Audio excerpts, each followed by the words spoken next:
sorry. I'm extremely proud of myself. I spent the last 2 hours painting. That's one. I managed not to. Sure. On that everyone's My apologies, Cheryl, that I'm not sure. I actually thought you were curious. That's it. Mosing in here like, oh, yeah. That's it. No, you're just being very relaxed. Very. I'm not right so much for you.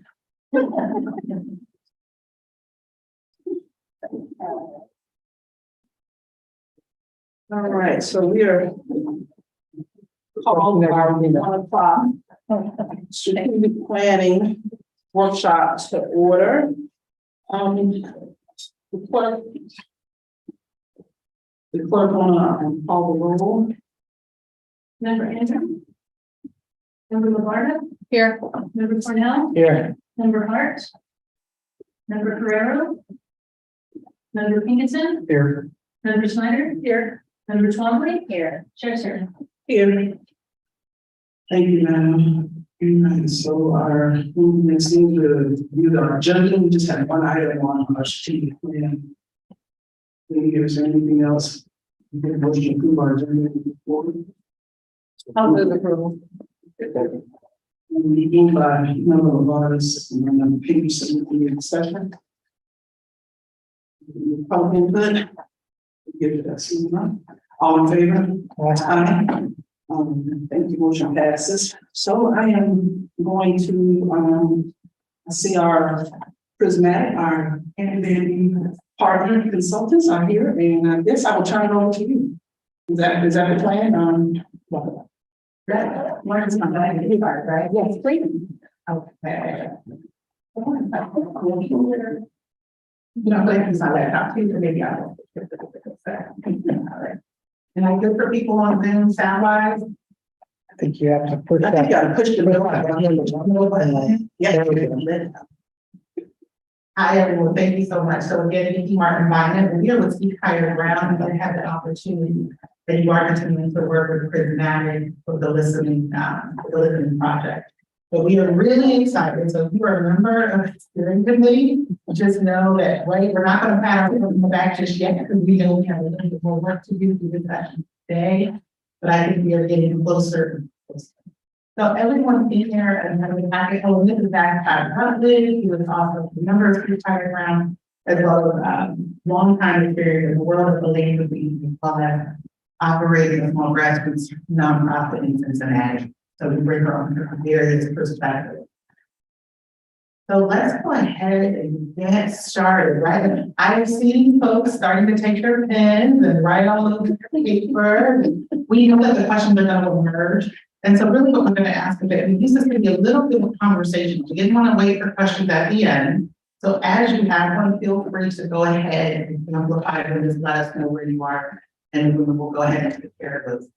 So let's jump on in. So everyone has their packet. The first page, typically in a strategic planning process, you would take a look at your vision, values, guiding principles. And when we met with the group, as you guys know, you started this work and we kind of came alongside you. I think about right at the end of November, beginning of December. And when I say you did not lose momentum, you did not lose momentum.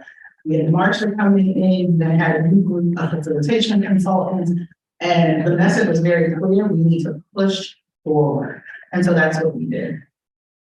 So when we came in, it was really clear that this group had already been having quite a few conversations. So as I was sharing, typically you start with vision, mission, values, guidance. So because of where you are in your current development, it's really clear that you put a lot of investment into the mission, the vision, and the guiding principles. And they did take a look at them again and ultimately determined, you know, we don't see any edits necessary just yet. We really want to live these and embody these throughout our process, and we want to hold these up. So on the first page we're looking at, actually feel very familiar. There were no changes made that happened. So look at that first page down, right? Easy part. The easy part. The easy part. What you then have on your second page, we're not going to spend as much time getting into the details. We try to provide a little bit of an executive summary for you. I'm no longer sharing, but it looks like somebody's me. Oh. So it's really just the executive summary, which should tell a little bit more about your process, but we'll speak to that on the next page. So on the next page, what we said would really guide the strategic planning process. We kind of recognize that there's going to be about 4 anchors. 3 of them are listed for you. The first one would be environmental scan, and that was the work conducted by some tech team here, where you kind of look at what are the indicators, the community level indicators, and how are we failing in those community level indicators. So how are we doing? Are we getting closer to the outcomes that we believe will help move our community, or have we seen some stagnation? And so there was a very detailed report that was provided and lots of conversation. And to be honest, I think the thing with the environmental scan is that it's ongoing, right? It really is a journey. It is a destination where it's a point in time understanding of how your community is doing. And so that work was absolutely considered to say, well, where are we in certain places and spaces? And then thinking through where do we want to be? So that's a part of the foundation for how the strategic planning committee arrived at its decision. Additionally, took into account the listening project. I think this was one of the places where we saw a great deal of excitement from the steering committee. We kept having that, we gotta know what community needs, we gotta know what parents think, we need to know what partners need, and then we also need to know what youth are thinking. And so that entire process, there was a set of recommendations that came out of that. Some of those have been integrated in, and some will continue to be thought of and reviewed throughout the project. But that particular process heavily informed how these decisions were made. Once Vashti goes through a little bit more around the particular goals and strategies, you will hear specifically where the committee wanted to take community input into account. But when I say it's really grounded in everything, typically we couldn't get through those sentences without someone in the listening project, in the listening project, in the listening project. It really did anchor the thinking that emerged. The other part is that the steering committee in and of itself was a diverse group of community stakeholders. That was extremely beneficial because with those different perspectives that were brought into the conversation, there were oftentimes voices that could be left out of the process that wouldn't necessarily surface. The group was extremely intentional about who the steering committee members were. And part of the committee was that you weren't just representing your own perspective and knowledge, but they were continuing to have ongoing conversations within their networks to see how that could help inform this process. So we really kind of think of it like there were these 3 anchors that grounded it all. And then the fourth one is to me, and you put it all together. Right? When you put it all together, that's the wisdom that this was anchored in. So it's really clear. It was anchored in the wisdom of the steering committee.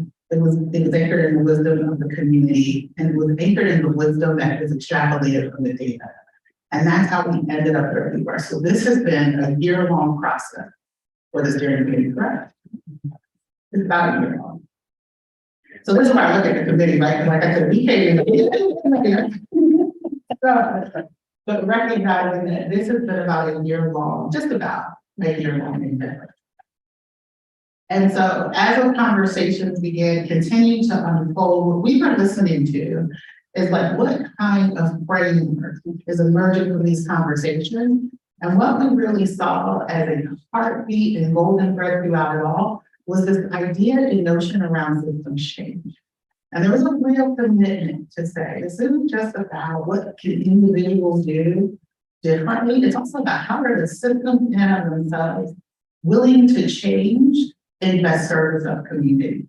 And so these were some of the things that we noted about the process. It absolutely was community informed. It was data-driven decision-making, that this was about resourcing community investment in strategic ways, community capacity building, and place-based approaches. There was such a conversation, and again, I'll speak to that a bit more, about thinking about some of the communities that oftentimes may be unseen in these efforts, and wanting to make sure that their voices, while the numbers may be smaller, that their voices were not lost in the process.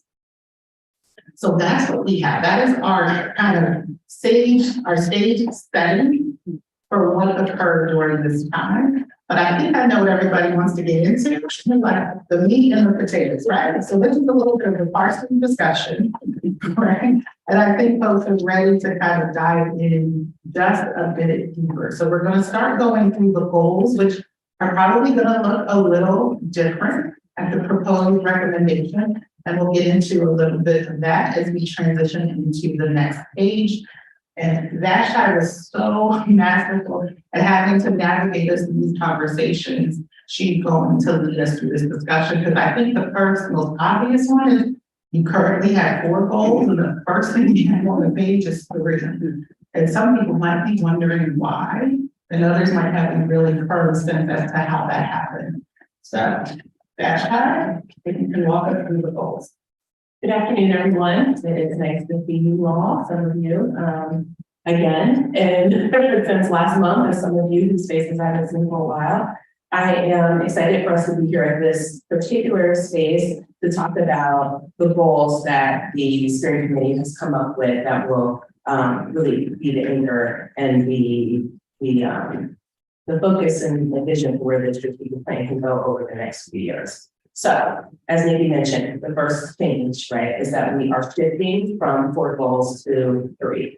So how did we get there? So let's start with goal number 1. So the new goal number 1 is that children and youth are healthy and have nurturing caregivers. So that goal in particular is the combination of 2 goals from the current strategy. The reason why we've thought about not only that, which you may know now, is that children are more to remain healthy, right? And children have nurturing and supportive caregivers. So why would we combine those 2 goals? So within the conversation, within the steering committee, what tended to come up time and again is just how intricately linked those 2 goals are, right? In order for a child to be born healthy and to remain healthy across their development, they can't do that without the support of a nurturing caregiver.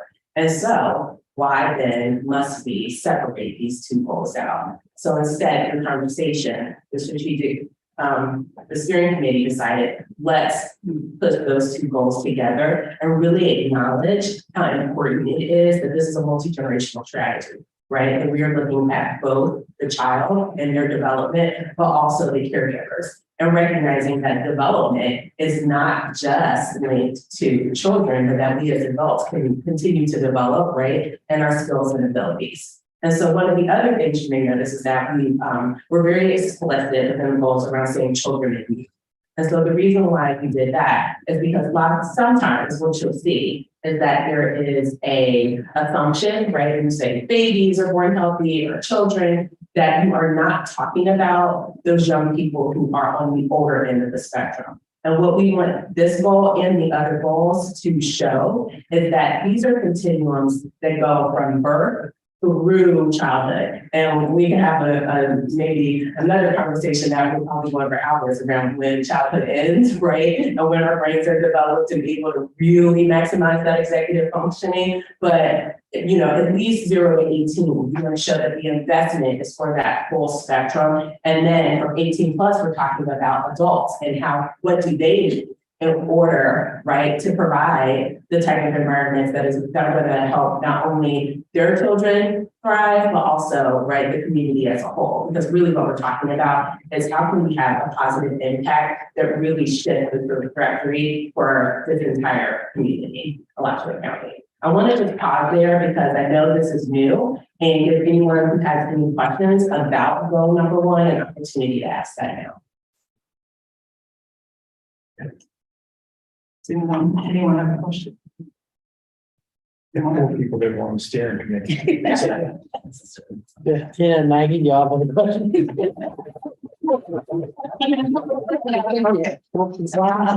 Just a quick point, one of the things that Pat really brought up that I really liked is she added as a group, the youth component, children and youth. And I've seen this is the last couple of weeks, as I've interacted with 12 and 13 and 14-year-olds in our community.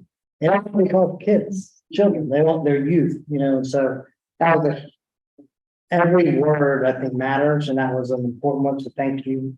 Pat, I also really liked how we combined these goals when we looked at the funding, and we're splitting it up 4 ways, now we're splitting it up 3 ways. What ends up happening actually is I think the second goal gets a little bit more funding if you think about percentages. So I obviously a part of the steering committee, so I very much approve of this approach. So thank you all. And the only thing that I would add, another part of that discussion that was quite extended was just this recognition that this is an opportunity to have youth integrated into the efforts more intentionally and more consistently. So you'll hear more around, advisory boards and different ways to convene. And one of the first things that was noted is that when you want to invite someone in to join you have to ensure you're referring to them the way that they want to be referred to. And so that part of the lane should become quite a bit of a conversation there. How we apply this. So just wanting to note that I think it is a part of the larger strategy to continue to involve and sustain ongoing participation from them. That's it before we go. I just have I know we've glossed over the vision and benefits and guiding principles, but I would just like us to consider perhaps adding the language in those 3 sections that also have youth represented. So, for example, for the vision, facilitate equitable access and opportunities for all children and youth and their families in Alachua County, et cetera. And I think that will help with that again, emphasizing those good points that we're making.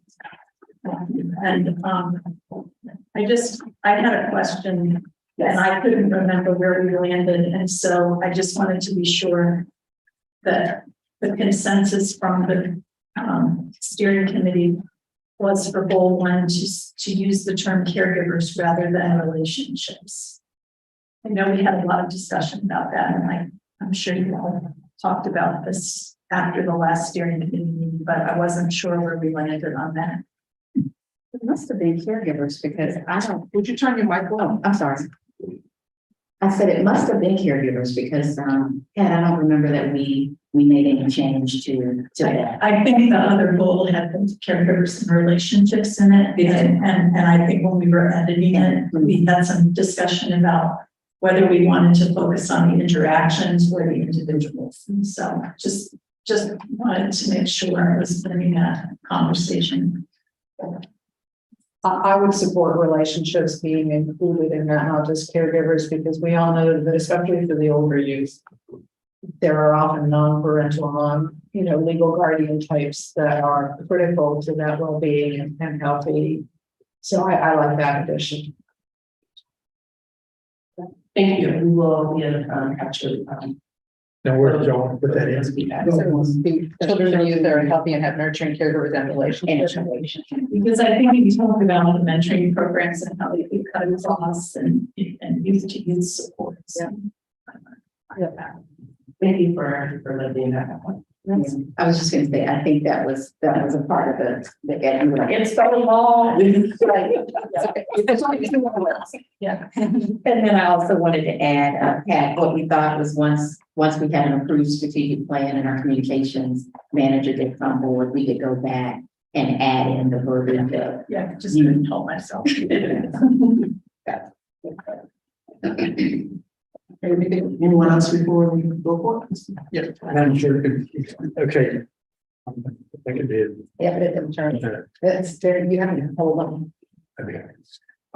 So then goal 1 is just children and youth are healthy and have nurturing relationships and caregivers. Is that? Caregivers and relationships. Okay, all right, so should be responding for healthy relationships. And that's what we're looking for, right? We want our children to be involved in these healthy relationships. And as opposed to just relationships. I mean, and that's the interesting, I mean, that's one of the things that we talked about was, how what children have been exposed to and what we need to do in order for them to transcend whatever they've been, what they've been exposed to that perhaps wasn't healthy, and get them involved in, here's how you do a healthy relationship. And those are the words. And if we don't want to do that, that's fine. But I interpreted the nurturing of applying to caregivers and relationships. nurturing caregivers, nurturing relationships. And then we'll just on nurturing and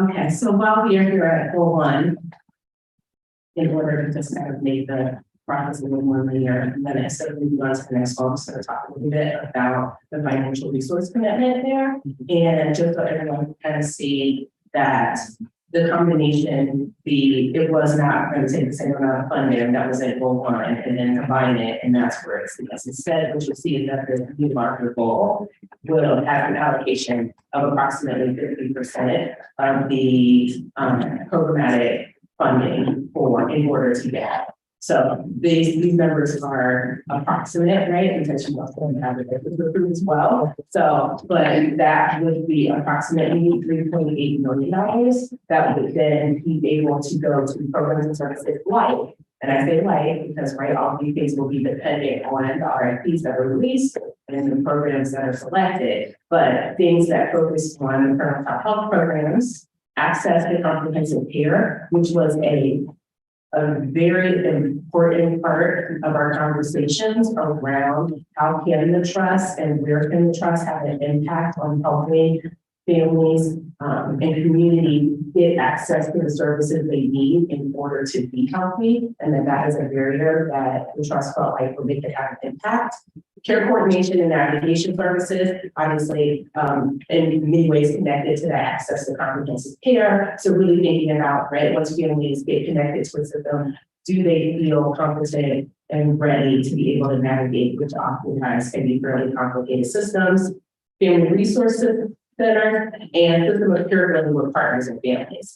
And when we talk about system of care building with partners and families, that is a really important part of this plan and something you hear us talk about in each area, because what we're really talking about is how can the trust leverage its opportunity as a leader in the community to engage with community stakeholders and partners in a way where you don't always have to take the lead. Because while we do have significant funding, it is not enough funding to be the lead on every single area, right? And put the most funding in. It's really going to take the work of the community as a whole. And there are places and spaces where there are others who are deeply entrenched in some of these areas where there's an opportunity to be in partnership, right? And not necessarily the lead. So really exploring those relationships and thinking about how to work in partnership is really going to be a really great opportunity for how the implementation of this plan works. And one of the things we just want to underscore that fact that it was anticipated that people represent about 50% of the program allocation budget. You know, we really wrestle with putting numbers and not putting numbers because, as we know, there are additional costs and considerations that have to be accounted for. And so really, the organization is around more of the percent, but there was an acknowledgement that most likely the board would be interested in, like, well, how much money are we talking? So again, this is a draft version. We're going to gather some additional input, but I think the thought would be moving forward that it would be really grounded in a percent, so that the staff has the flexibility to take a look at some of the other things that may go outside of the programmatic budget. So like things like we weren't accounting for the administrative and internal operations budget, things like that. So yeah, we were torn. We almost did 50%, but they said somebody's going to want to 50%. And so that's how we ended up there. Any questions or consideration for that? We need to combine the whole one. I heard a sigh, and I heard the words accurate, so I didn't know where it came from. Okay, I saw that. I saw that. Okay, well, you're going to circle back if you would like to, we can talk about this more. Well, one of the other things that I think we were noting is that initially when we started this conversation, we were also trying to break out according to ages served. One of the things that became very apparent when these strategies combined, there's now a recognition that every single home would be supporting children prenatally or birth to age 18.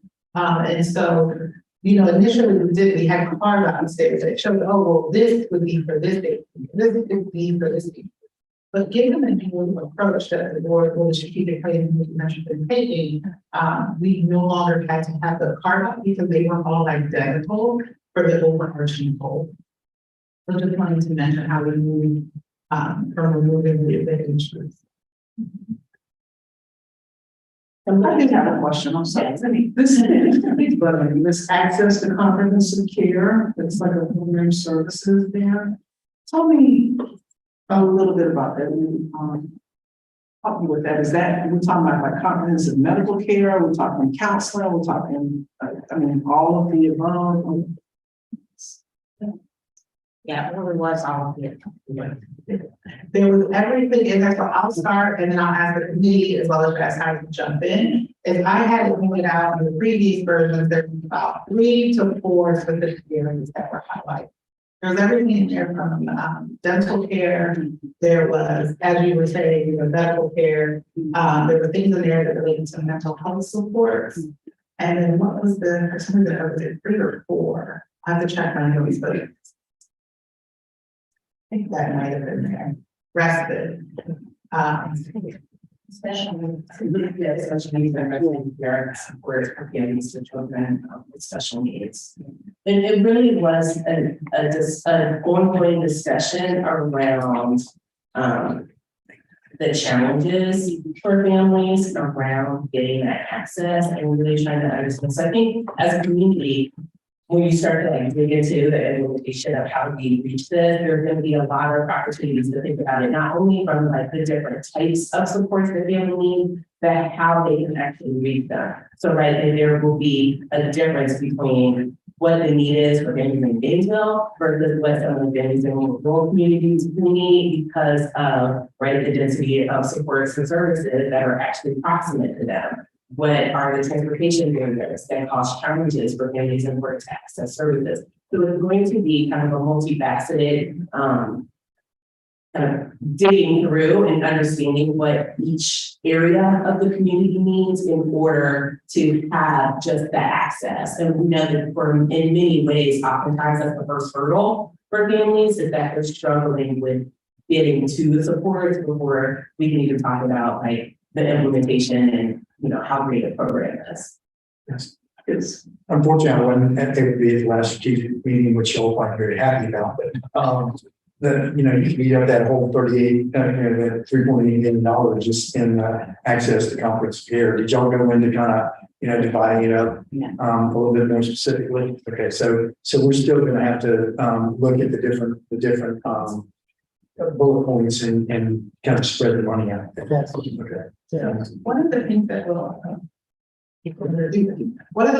get to a little later on is to then talk about what happens now, right? So this is our overarching 50,000 foot level, but we know successful implementation is going to happen on the ground level. So what we are going to be leaving with a set of next steps. One of those is around implementation plan that will be drafted by staff to then say, okay, here's the overarching vision. Now based on the resources available and what currently exists in our community, this is where we can begin to parse out how much of an investment we think could be meaningful in a specific area. So those kind of like details will come from those implementation plans that will be created and much by staff. Thank you. I was just wondering if y'all went into that detail at the last meeting. So we all get to join in that meeting, so which is probably totally appropriate. I was concerned about that as well as like the family resource centers, because I know like our state, a lot of families that, Alice families and then low income families qualify for Medicaid, we don't have a robust Medicaid system in Florida, right? So what I guess what I'm concerned about is the state abdicating this responsibility and the local tax initiative being used to pick up for something like that versus, because that's not what the community is sold. And so the same with the family resource centers, with it being those being funded or I think come through the children and family services, DCF partnership, strong families. Those never funded that. Yeah. Those, most of those were initially funded, I believe, through federal funds, but then the rules changed, which is how we ended up putting money into them because the federal funding for the family resource centers. And I think a lot of where this care coordination goal came from was directly from what the parents were saying in the listing project, that they were talking about healthcare options being limited, it taking 6 months for a child to be evaluated. And I think this wasn't necessarily us saying we were gonna fund all these services. It was more us saying we were going to help facilitate and ease the access. So whether it's, community education on how to better use Medicaid, or, talking to the city about transportation assistance and things like that. So it's really more of, we know there's a need here that's causing a lot of issues for families. And so how can we as a trust, understanding that's a focus, affect that part of the system? I think that's one of the reasons there's a designation around systems building. Versus like where it says services and systems building and refining. And so I think there would need to be, we had some discussions about staff doing work, looking around pay wars and who funds what and those kinds of things. Because we can't supplant and we all know that, right? I think the enhancement and all, I think with the dental, I think is prime example. I've even shared with the school board. I was at a national conference for school boards from the United States. And in South Carolina, they said they used some of their federal ESSER funds to open up like a clinic in a school. They had 4, one area in each area of their county, and put because the children were behind like immunizations and all that stuff. So they have the dental screenings, the immunizations, kids get physicals, all that in different schools, and they did it like started at the end of the school there before school was out and into the evening, because the schools were in the community, and kind of like try to put them in 4 different areas where it will make it easier for parents to get to. So they kind of have excess capacity in the school building, kind of like a Duval type thing that we have there. And the schools, this was the school's initiative because they were trying to get the kids back in school after COVID and after that digital year. And just to have one place where they come and get the immunization of the kids could get the dental screenings. I didn't ask like if they were doing like their Project Smile, but that's what it sounded like. So I do make them do something like that. I just I was looking at this comments, man. That was some of that polls will stack right here, and start talking about nothing. But I'm still gonna say it, they gotta stop doing this still. Yes, I like the focused approach distinction between system building, refining, and actual delivery of services, because I think that helps.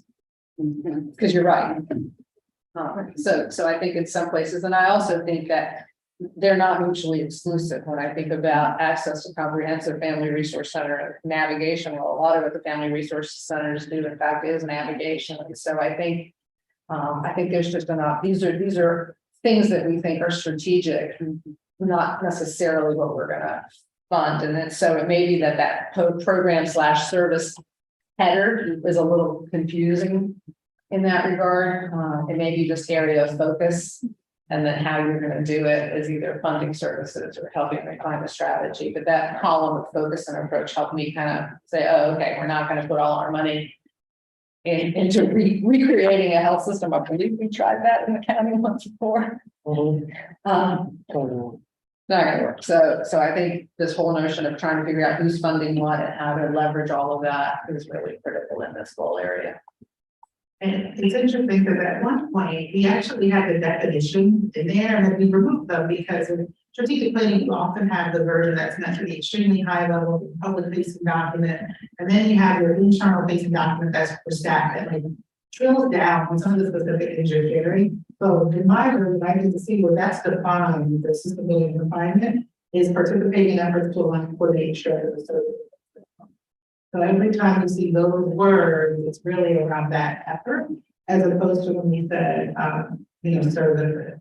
So, and to your point, it's not mutually exclusive. So absolutely, there are places where you will be doing both. By investing in a specific service, you are contributing to system development work. And I also, the language around area of focus. So that feels like that can be something when folks is going to create some clarity. Then we'll also look at making that edit as well. As you know, this is just a draft to get us to the next phase. So I also made a note on area of focus.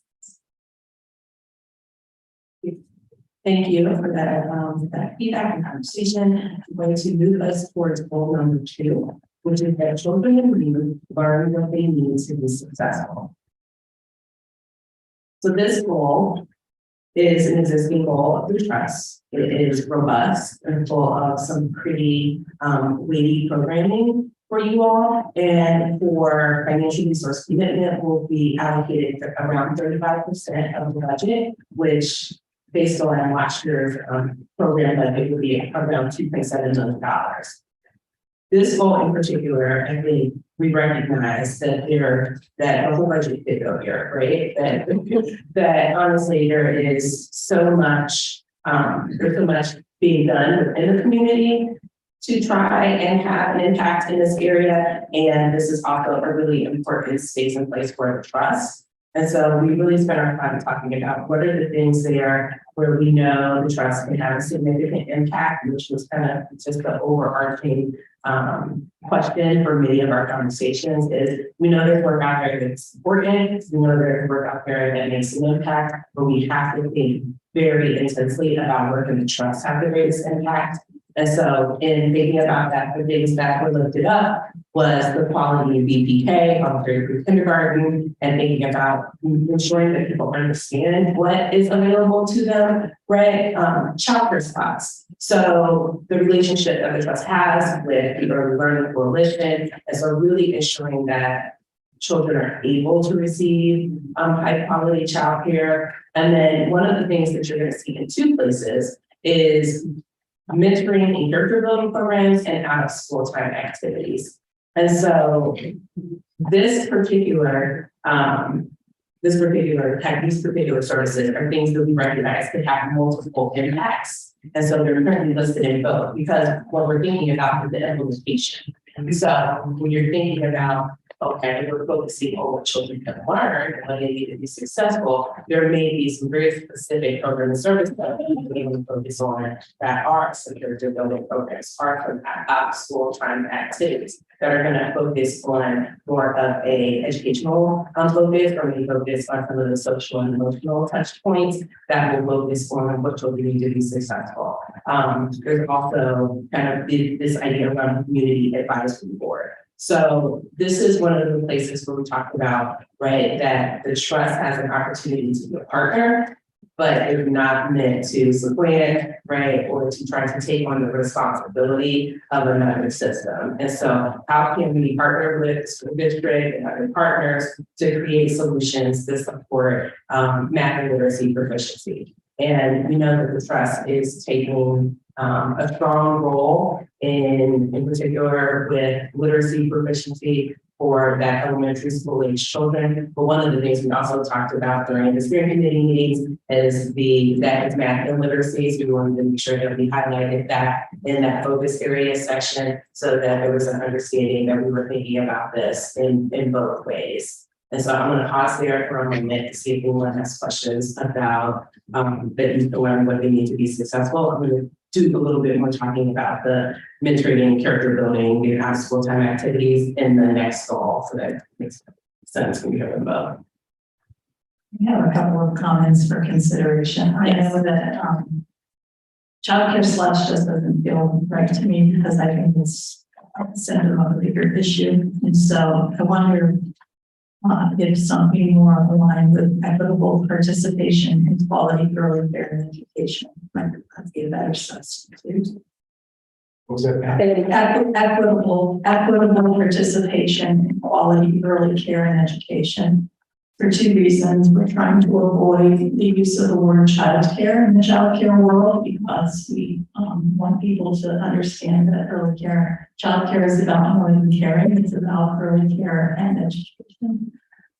But secondly, this came on because of the asset limited income constrained employees and the school readiness requirements around familial income. And I think that it is a system building refining issue and the trust may need to have some support. But I think there also is work afoot across the state and in our own community to really address that issue and really consider more broad and equitable participation, talking about families being able to choose family care providers, friend, neighborhood, relative, right? And I worry that if we say childcare slots, people's vision goes right to the center, right? And so we had a lot of conversations about that, and I think it's better to have the focus area be broader and more contemporary, than just childcare spots. That does feel very reminiscent of the conversation. Yeah, absolutely. It's just that conversation. One more time. Can you say your label to that? And if it doesn't, doesn't speak to people, fine, but equitable participation in quality UCE. And the reason I chose participation rather than access is because for young children with disabilities, getting in the door is the first step. But we want to make sure that they're not getting expelled 3 days later because the provider doesn't know how to work, right? That makes sense. Early care and education is not. We see, I'm going to just repeat it one last time for everyone and to just, because I think for Nikki and I, this sounds great. So we just wanted to make sure that the rest of the room is aligned with us and, equitable participation in quality early care and education, which is, I think, a much broader goal that really does, encapsulate kind of that broader. And I would defer to you all because you all are dealing with the world, right? And don't you agree that it brings in family friend neighborhood and. Yeah, And we had quite a good conversation about caregiver care, and so absolutely not wanting to excite about the way that community often can also be, a part of a solution in ensuring that children are having these quality experiences from the early years. So absolutely, I've changed my document. You can't see it up there, but it's really amazing. I have a question then. The parenthetical then partnering with the LC. Does that go away? Because that doesn't seem to me to include the family care and. it could, but I don't think parenthetical is necessary because it's for finding and systems building and the ELC is naturally part of that. I know you've had conversations with Jackie about it, so I think as long as they see that this issue is under that, and that's the pressing here and now. I was trying to think more strategic. Yeah, and I want the broader strategic language, which is why I would suggest taking out that parenthetical. Thank you. Yes, we will do that. I think it's captured in the notes that is we just wanted to make sure people understood kind of what you mean, say something like that. So I think we'll take out, we're gonna make a change to the focus area language as well as taking out the parentheses around the ELC language. Can you talk about the 3 Rs? The relationships between the petition and versus rewriting everything. Yes, so we have just been successful at the University of Florida in trademarking something that we call the 3 Rs of early learning, which we believe is particularly important from birth to age 5. And so rather than the old 3 Rs, reading, writing, and arithmetic that some of us may remember, not that those aren't important, but we think it's more important, particularly in the first 3 years of life, to focus on relationships, predictable routine, and repeated learning opportunities in everyday contexts. And so we've branded that as the 3 Rs of early learning, based on years of our research that we've done to show positive outcomes when those 3 things are in place for young children and their families, and particularly for young children who may have some special learning needs. So that's it in a nutshell. Dr. Smith, ask you about a question.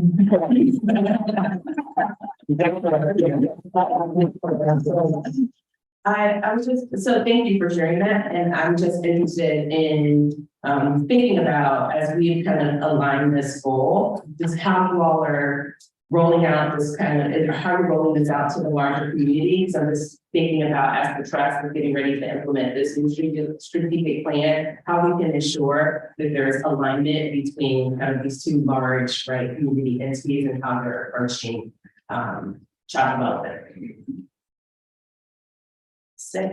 So how you just kind of I'm sharing this. Oh, we have We have something on our website that I think many people in the room are familiar with. It's a free resource that's available. It's called the A to Z's of Early Learning. We actually have a large number of family members and community providers locally, but all around the world that it's free.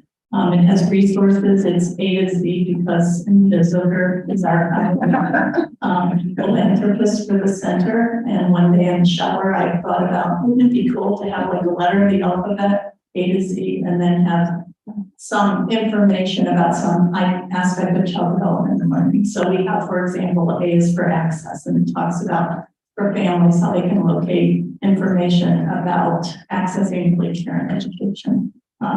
So it's freely available. I know the trust staff, Mia and others are familiar with it. I think there may even be a link to it on the trust website, but if there isn't, there should be a link. And it's all wrapped around this notion of the 3 R's of early learning. So, Thank you. you're welcome. It was a moonshot initiative funded by the University of Florida. So I would love, as we think about RFPs for early childhood, kind of incorporate some of this incredible knowledge into this, so that our providers understand the resources that they have, and also the latest and the greatest research that can be used in teaching.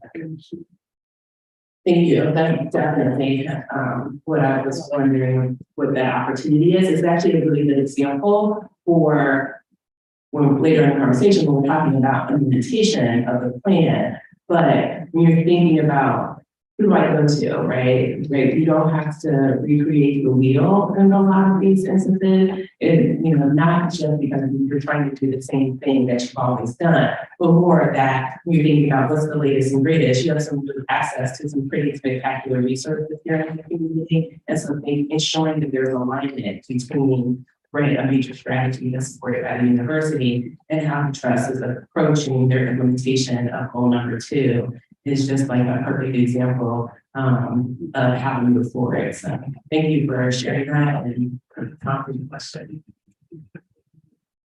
Any additional thoughts on goal number 2? And the only thing I really heard is I'll master by the time it's ready, if we're ready. So I just want to say those kinds of items surface share those, and that's a part of it we're going to capture in the more extended document that becomes really a bit of an internal roadmap for staff. So in considerations to take into account, within those parts, these are being created. So as we were saying, implementation plans become the next step. And, some of these things may feel very obvious, like, oh, of course we would do that. But it's, I think, often helpful for staff that we can make sure we embed that note in consideration. So something like the 3 R's where we're taking note of for that internal document that we'll have, which will be a much fuller document. So thank you. I'm sure. Sure, I guess, Martin, ELC, their slots that aren't filled. So, it doesn't sound like this is where perhaps money is going to be spent. Can you address how because we're doing stuff that children can't, enter into the program. And I know that would eat up the budget. But the one benefit of ELC is that they get that tremendous match. And so whatever we spend there, it seems like it makes some, sense, but, as much as, we can afford in the budget. And I think, to speak to what Pat just said, it doesn't mean that we could not use funds from this area to help us with those Alice, I believe that's what it's called, the Alice families. We had a meeting with Jackie a couple of weeks ago. She provided a little bit more clarity to us. Initially, when we came you all back in March with the unallocated funding, we had talked to ELC about bringing forward some of those funds to help. And it was our understanding at that time that apparently was incorrect, that if we help those families and then we didn't refund the initiative next year, those families would fall off the roll. We didn't do that. What Jackie was able to explain to us, and of course, that's always going to be a rolling number, right? As of a couple of weeks ago, there were, y'all correct me if I'm wrong, I think she said 90 families about 90 families. And by us putting forward 40-something thousand dollars, that would take those families, move them off the list, qualify them for school readiness dollars, which is where they could get the match, and then they would be moved and they could stay on the roll.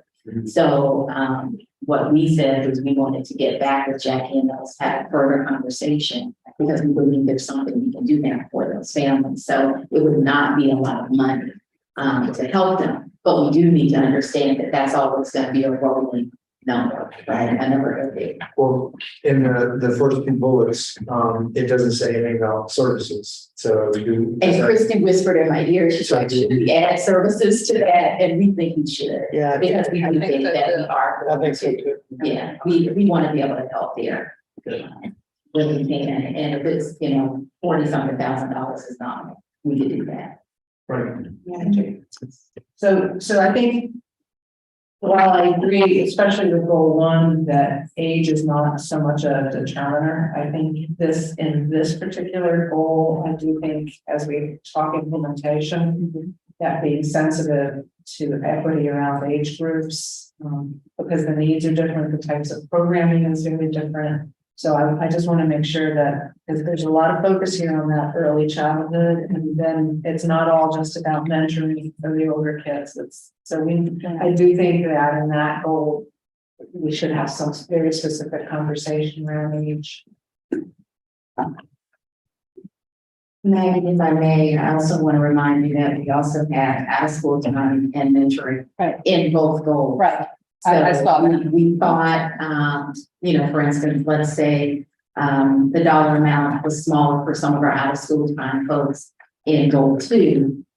They might be able to come and apply for opportunities in goal 3 now, which could either bring them back up to where they were or maybe even give them more funding. I just think in terms of even educational supports, which is that goal 2 area, we just need to be sensitive to the fact that these are kids that are often further behind, perhaps need more supports, different kinds of supports. So I just want to be mindful of that as we look at that goal. But I had seen that, and I think that they have different functions. Those may be very different kinds of after school or mentoring programs, depending on the goal that's being met. Or they may be rolled into one, but I just think I just don't want us to lose sight of that, because I do think that some of those others may be geared to older kids, but there's lots of evidence-based prevention activities for younger kids that nonetheless travel into that safety goal too. So I just want to not lose them. Thank you for that. I think it's, where we have out of school time activities. We did focus kind of on that part. It's going to be, camps and sports activities, but I think even just for us to add in language, right, just to be very intentional about whether it's tutoring, right, or whatever the educational supports are, because you're right. I think all of us who have worked in this area know that, fifth through 8th grade, they exist, right? They're so often forgotten about because they're not close enough to graduation for people to start to panic, but they're not at the beginning. We're kind of most of the attention often is focused. And so really making sure that we're intentional about thinking about what are the needs and supports that are going to help those young people who have lots of program options when they were younger, right? But things start to dwindle off, and then we see them falling behind, and then we're rapidly trying to catch up at the end. How can we think about this continuum really effectively? And so, although for the most part, we've talked about these goals as having a 0 to 18 focus, I think in that plan implementation, this is going to be a great area to really look and say, okay, it's not just 0 to 3 and then 16 to 18, right? But what's happening in the middle. So thank you for highlighting that for us. And we making that up already. So we both made a note of that, and we'll put that and make that final larger document that we share internally. Thank you, Ms. Watch. I see the goals, and I know we're not talking about 3 yet, but because they're in both of them, I see that the focus, I would believe, would be very different if a program is being seeking funding. It would be very different for the 3rd goal and the 2nd goal. And I think that it could be problematic for a camper, where it's just say that they're going to have a camp on a safe community, that it might limit what they could do potentially. So, you know, do we just want to make, you know, the first two and the third goal, put it up into, you know, just go ahead and say it's part of the learn what they need to be successful and increase the amount by some amount, and then just make the community safety and convener and participant, and then some money allocation, so that it broadens their ability to get from for the you know in the second goal. Because I think it's going to be really hard to come up with a program and qualify for money, and in that goal that's just about a safe community. I'm not sure if I agree. I'm telling you why. With River Phoenix, they don't do a thing. They're like a push-in. Right. More they do. It could be like what we call Enrichment. Yeah, enrichment services is what I kind of saw here. I think they had like a good touch, bad touch. I don't know the name of that person who did that. That's what I was kind of envisioning as 10-3. You know, But that's fine. I'm trying to get you more money. I don't know, but I think if you put it all in two, and there would have to be a couple of RFPs that would have to go out, I think, because you can't lump in the enrichment providers with after school time, like, you know, science camps and things like that. I think they were kind of in the lurch in what I'm recollecting in the past.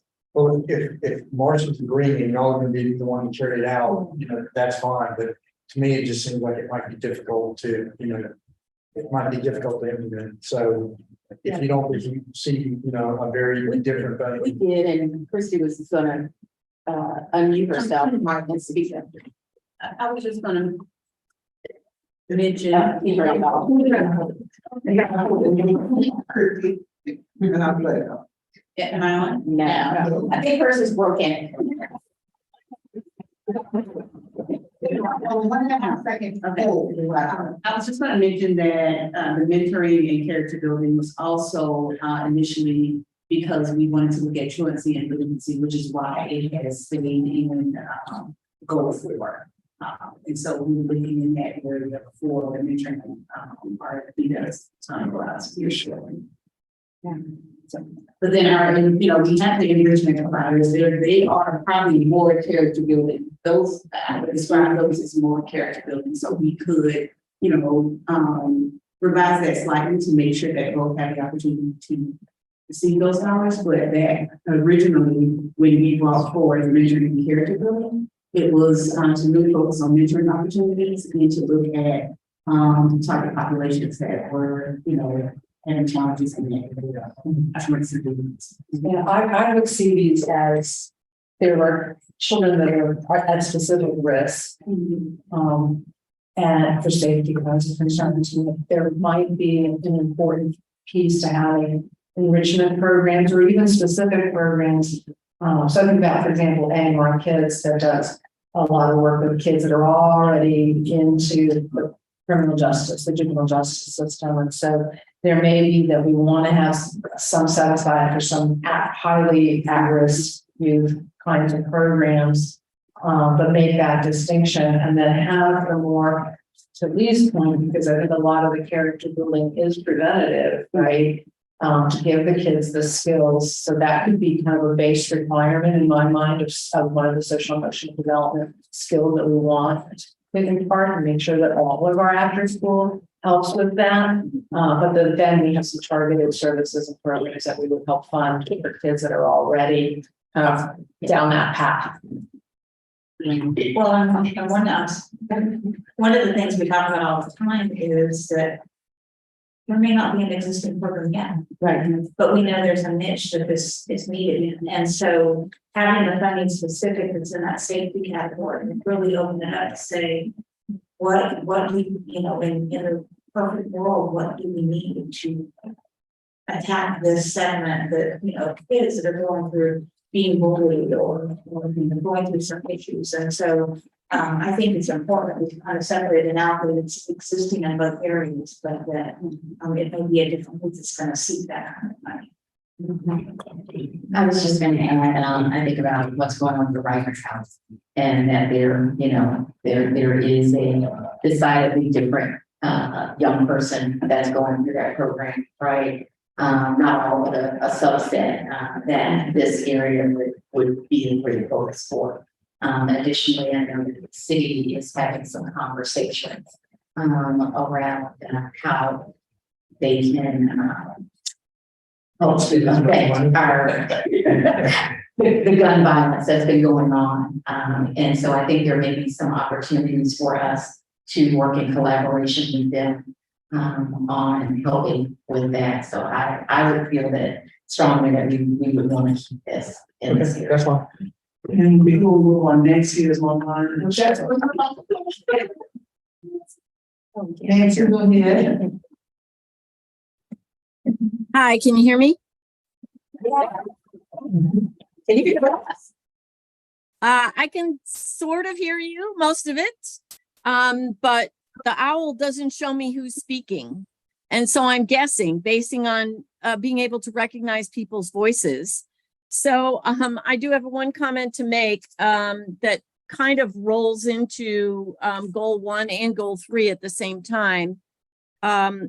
You know, my favorite mantra is we need to have some overarching programs that insert themselves into all the programs that we fund. And some of those programs are, yeah. And some of those programs are going to be after school. And some are going to be preschool. And so what I'm seeing missing in terms of safety, and I don't know where to insert it, is we need to get back to being explicit that we need these preventative programs related to child safety inserted into all of the programs that we fund as an overarching or a meta program. And I don't see anything on here about it, but I did hear who I thought was Chair Certain mention good touch, bad touch. I thought I heard someone, maybe it was Maggie, talk about bullying and gun violence, and this is all part of it. But I just want to make sure we don't forget the little ones and the caregivers of the little ones who are mandatory reporters and need to be looking for signs that children are being abused. Yeah, I think she raises the point that there's nothing that says that we can't say for an after-school program that we would like for them to perhaps focus on goal, a particular goal, but also be mindful that you have the opportunity with these kinds of programs to touch on the other goals as well, either through including easy call meta programs. So I think that point is well taken, that we ought to have some sort of safety preventative thing that can run throughout as part of what we require in our RFPs. That's, I agree, but could we do that? That's kind of operational from the RFP, that needs to be in this document like this. Yeah. And I know some of the strategy is being thought of to, you know, proficiency and proficiency too, was that in the development of RFP, that would be a place and space where essentially folks would kind of get a little bit, you know, more bang for their buck if they're able to think about meaningful ways to integrate strategies into their proposals. Was there any other? Because one of the other things just to note around that distinction between the two places that was very consistent in conversation is that when it comes to, and I know we're jumping ahead to goal 3, but so because the strategy shows up twice, is that the committee was very clear around community convening being at the heart of goal 3. And recognizing that youth, young people, family members, community members needed to be very instrumental in that. And to the point that was raised and saying, what if through those kinds of strategic convenings, there is something that emerges that can benefit from some just-in-time resourcing? is there enough wiggle room, just enough that there could be this enrichment opportunity that could be provided, really grounded in the wisdom of a community collaborative. So saying we don't know the name of that yet, a part of it is the system development work that would need to occur. But wanting to leave space that if something did arise, there was some funding support for it. So I think we have, and it's one of those, that last conversation, I think that was the one that we kind of built into that. We all had to keep going back through the notes to say, wait, did we land on a place? Did we land on a place? And we had to keep combing through to say, no, this is where we landed, because we could certainly have the conversation. But I think to the points that were underscored, there is a little bit of benefit in having a designated funding source for some of what you were labeling as high risk, right? May I ask a question? Yes, go ahead. As you can see, all my questions are budget related. So does that mean it's budget process if there's something we really need about a certain amount of money, just in case it's not there, and then, an idea pop up, and then we'll have it funded. So we definitely can do that. We also, in my tenure, you all love to talk about fund balance. We have some fund balance that we're going to talk about, and that these things might be something for fund balance. One part of fund balance is that it's a one-time thing. While it might be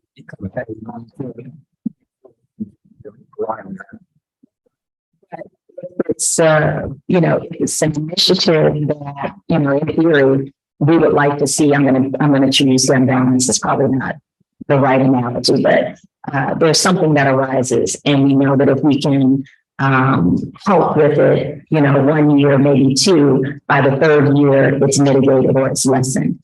Then we wouldn't have to keep pulling from fund balance for it. So I think it depends on what the issue or what it is. I would imagine, since we wrote a policy about it, that we're going to continue to have sort of emergent funds for the more emergency things. And we're also going to have, because PRG funding from the city is going on, what the university is going to do, but I doubt it's going to continue. And that investment that we have in PRG would also be funds that will be available as part of the operating budget, not out of fund balance. Yeah, and we're always going to have some remaining funds, right? Just because programs something that doesn't go right, they don't get started on time. So there will be some remaining funds. So actually looking at them,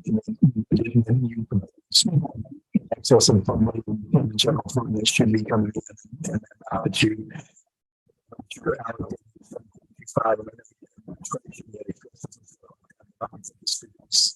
so it should be a little bit more. Yeah, and read that. So thank you for the transition, because in many ways we've talked about most of the conversation that I was going to share around goal 3. And I think one of the things that's important to highlight is that this is, I believe, close to double to triple what was currently allocated to this area. So even though the number looks substantially smaller in comparison to goals 1 and 2, it was a significant increase from where we were around safe community. The other piece of that, and why did we make such a large increase, is because this is one of the places, particularly in the listening project, where the community was repeatedly emphasizing that this is a place where we're struggling, right? Like there are challenges here around safety, around what our young people need. And this is a place where we want to have an impact. And, I think we saw it in some of the videos that were shared through the listening project, but it also came out loud and clear in the data that was shared. And so I think that emphasis is one of the reasons why in the robust conversation we had in our previous meetings, but not too unlike what the conversation today is, how we ended up with that in 2 spots. And I think that when we get into the implementation, that idea that yes, there will be some programs and opportunities where there is an interconnection, but we wanted to make sure that there was still an emphasis on those programs where it was not necessarily focused on an educational outcome as their main goal. And it really was focused on how can we keep our young people safe and well in our community, and that it may be something that emerges rather than something that already exists. So in comparison to where you were, you really do have an opportunity for growth to think about where this strategy goes over time. Yes. No. Oh, okay. So one of the things we wanted to just kind of share, just so you all can see the pie, see what the pie look like, is so this is kind of where we are in the division of the resources of, and this the numbers we're using, just so I want to make sure that everybody understands we're clear. This is not the full organizational budget. We're only looking at the programmatic supports. There is still 5% that remains, and that is specifically for capacity building. And that was also a conversation that was ongoing from the time that Nikki and I joined you, and was probably happening before, right? And that idea is, right, that there are organizations doing the best work they can, but they need some additional supports in order to ensure they're able to provide the best quality work, right, maintain the best quality staff, and reach the outcomes that they need. And so there are going to be various ways that the trust is going to be able to explore, like, what does that capacity building look like? I think it will look different for different types of programs. I think for some folks, it may be very specific to like training, right? Training and workshops, right? And then there are other people that are going to need very technical supports, right? I think for as I've shared, as someone who's leading a very small organization, it's like you can be good at, you can't be great at everything, right? So if someone was like, what capacity building support do you need? Well, I really actually need the research and evaluation person more than anything, right? Because that is like, I'm functional at everything else, but there's, right? And it's going to look like that for all of your organizations. You're going to have people who are great at grant writing, and then others who it's such a struggle for. So as they're thinking about how they make up those gaps in their resources, there may be an opportunity there for the trust. And so this is really an opportunity to work in partnership with your existing partners and possibly those folks who are not funded partners. And I think that's one of the really great opportunities with capacity building supports, is that it allows for you to take a more universal approach in how you engage your community, and you can invite other folks in. It helps with relationship building, and it provides an opportunity for knowledge to go across just, well, they fund them already, they know how to do it, but what about me, right? And this is an opportunity for really to get connected with some of those other organizations in the community who have not necessarily been partners in the past. And so I just wanted to make sure that we highlighted that capacity building support is an important component of how you do your work now and moving forward.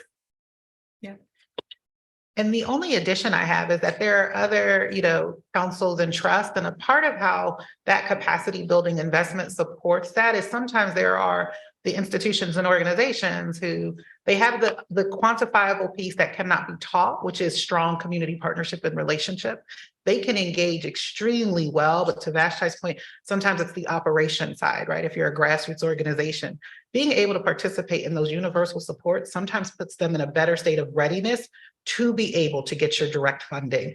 Because of course you have a responsibility. And so you're thinking about, well, who can we fund? We want to minimize risk, and at the same time want to ensure that, that we are making sure we're creating the broadest opportunity. So we've seen in other places and spaces, when they make those universal supports available, it then does open up for individuals who traditionally or previously did not access those funds. They actually were then able to.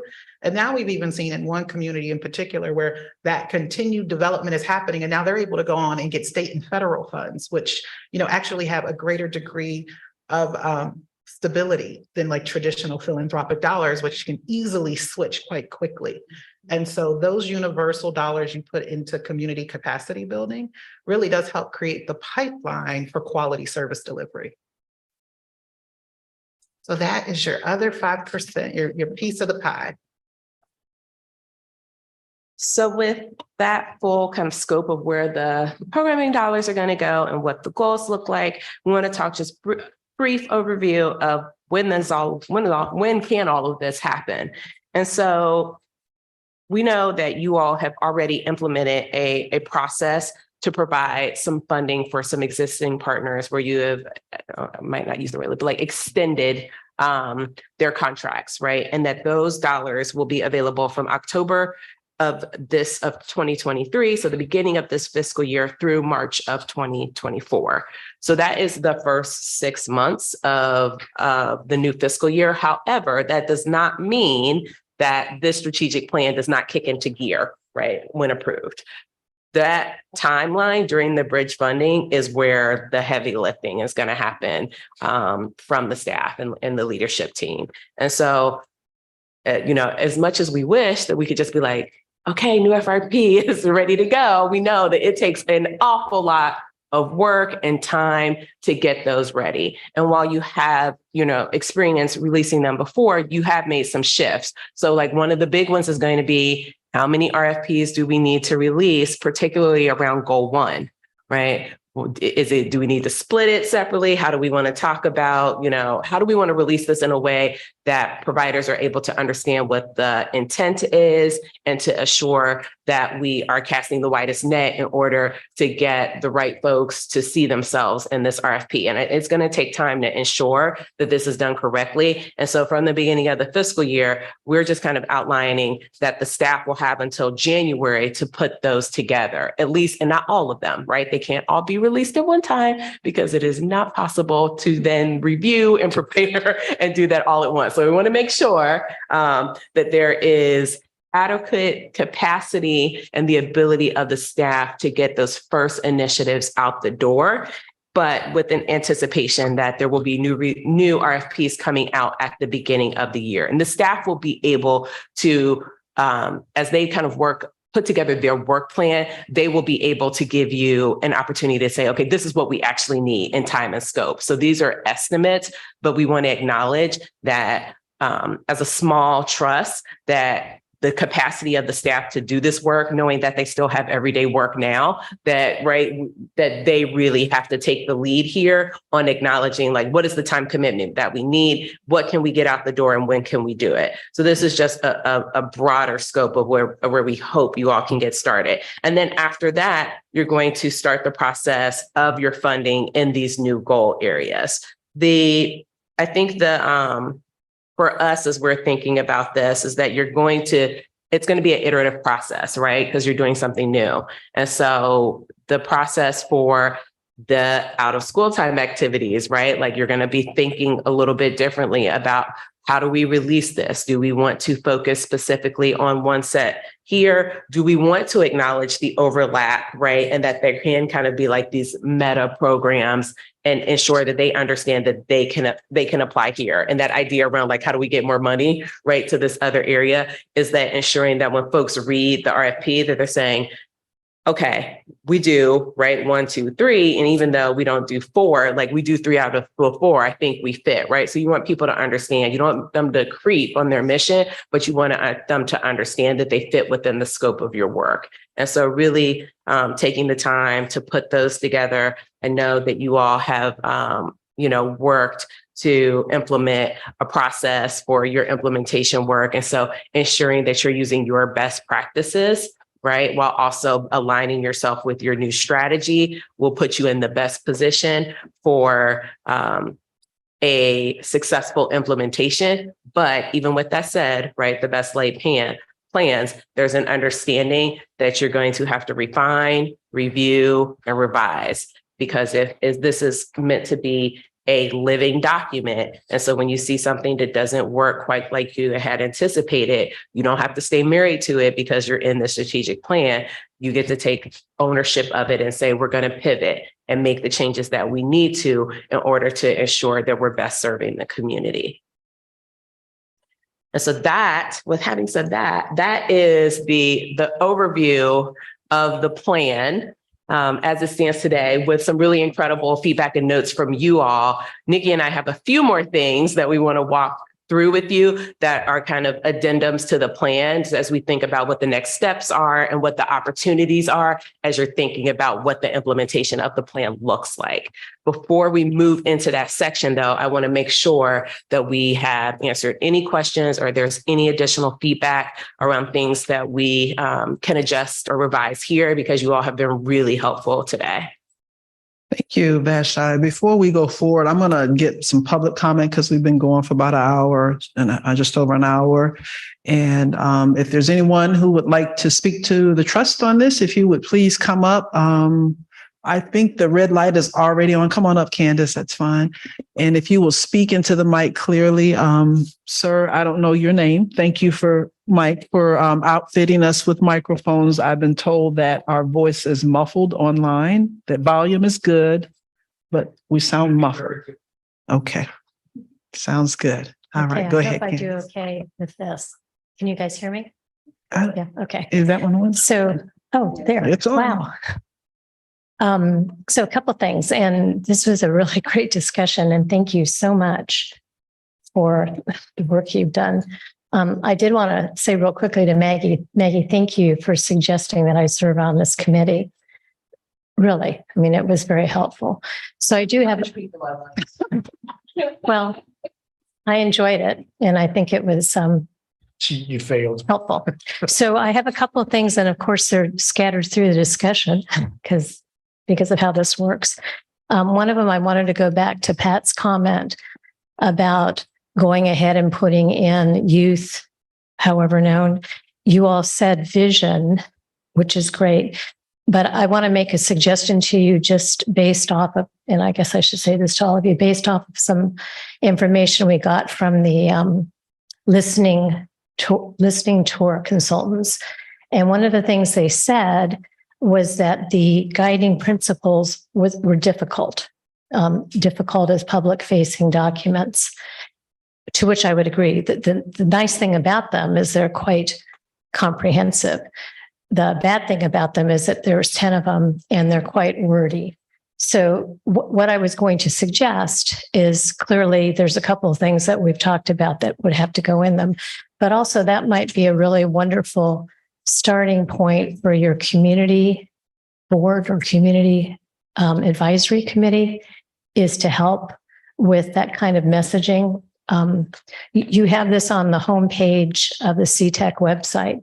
So that means you want people to look at it and get turned on by it. So just a thought when I was thinking through this. Also on the third page where you have that really wonderful circular chart, and I know this is some of your language that you were communicating to this group. You just mentioned it was informed by the wisdom of youth, parents, service providers, municipal partners. And I would suggest you not use that word municipal because it implies city, but instead say community partners, just because that's a little more inclusive. And you've got people that aren't connected necessarily with, when I think municipal, I also think government, not necessarily with government partners. On page 4, this is something that I disagree a little bit with what Maggie was saying when you all were talking about access to comprehensive care, and you were describing the focus approach column. Maggie, on the access to comprehensive care, you said that you thought it was nice that it didn't say services. And I actually disagree with that, because one of the things that we find as gaps is that some services are not. You're right. Yeah. So, I mean, You're right. So in some ways it gets a little tough, that column, because you're going to find that there are things that need to be services. And then some of it also feeds into system building. And so I find that column kind of difficult, frankly. But, that's just me. The other comment that I wanted to make, and this is, again, you've discussed it already, and I'm really glad Nancy Hart called in about it, calling it overarching, calling it meta programs. I think that is such a significant concept. And I think we talked a little at the last strategic planning meeting about, in RFPs, you can give extra points for things like plugging in reading, plugging in bully training, plugging in dental screening. And just to build on that, I think this also kind of fits with that whole resource building.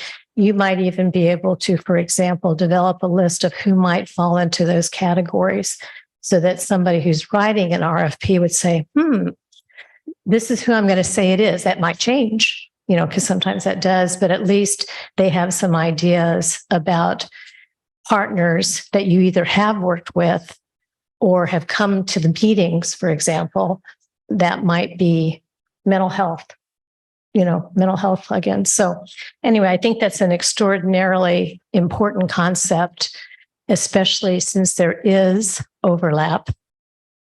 And also because we do want to capacity build. We want to give people or organizations the ability to prove themselves and not necessarily have to be the one writing the RFP. So that's all I have. Thank you. Thank you, Candace. Is there anyone else who, any other public comment?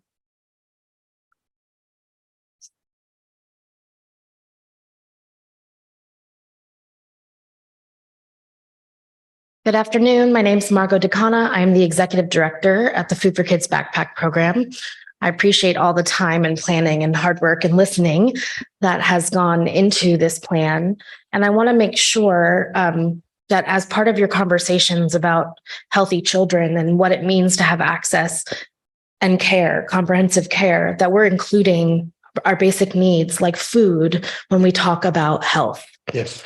I hadn't really heard much, excuse me, hadn't really heard much about it in part of your discussion. So I felt it necessary to put that out there into the universe. There are many of us in this community working hard, excuse me, to make sure that children have what they need to learn at school. So thank you. Thank you.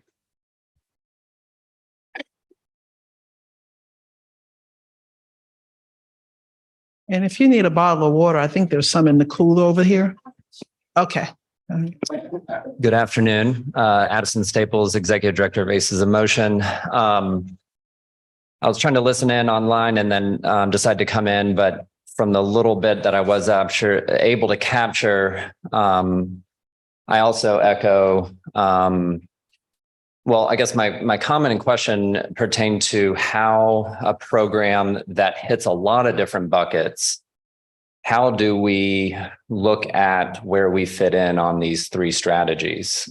Because, for example, nutrition is a big part of our program, and that would be keeping kids healthy, right? So that would fall under that one, but also physical activity is keeping kids healthy. So those programs that do physical activity, would we be in the keeping kids healthy, or would we be in the second goal, which would be the,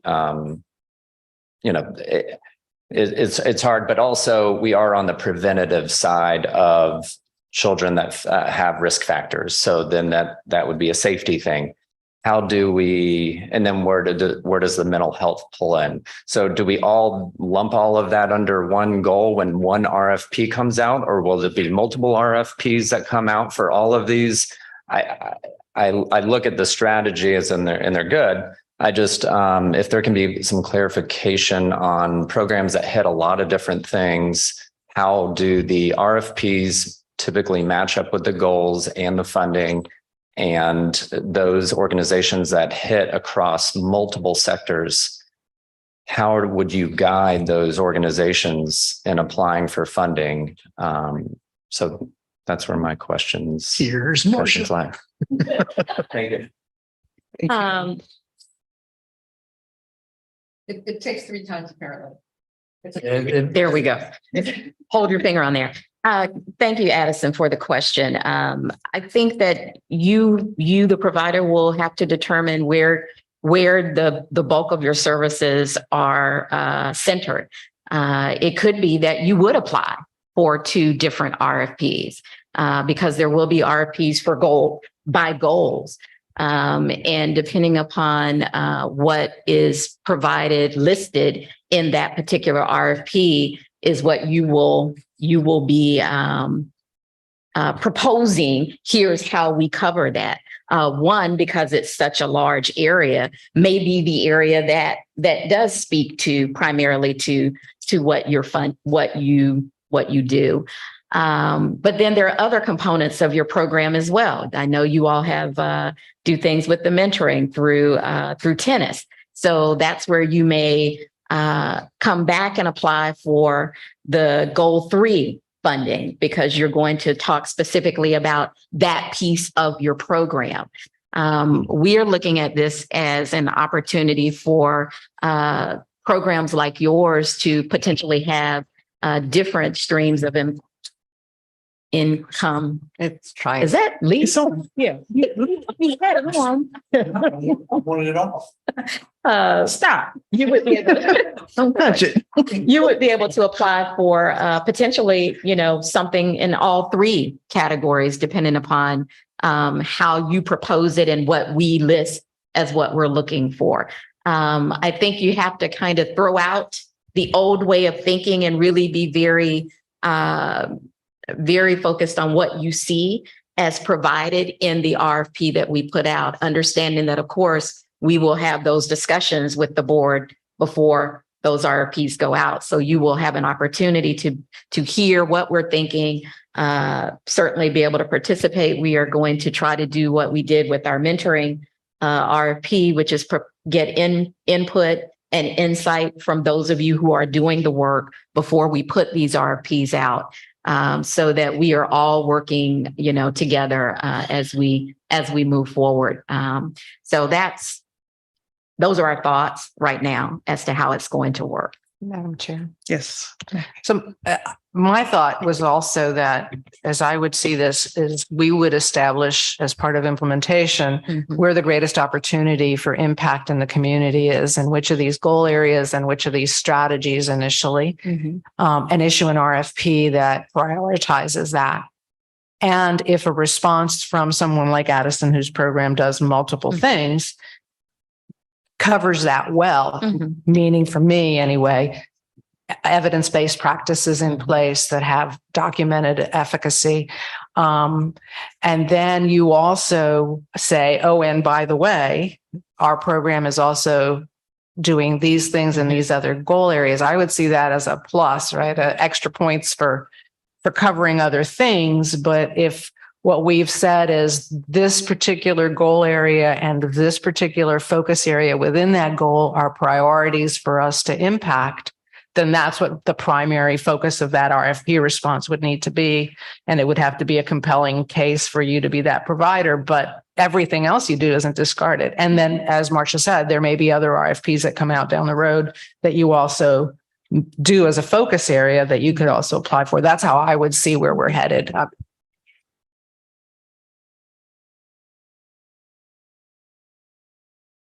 Any other citizens that have questions or comments?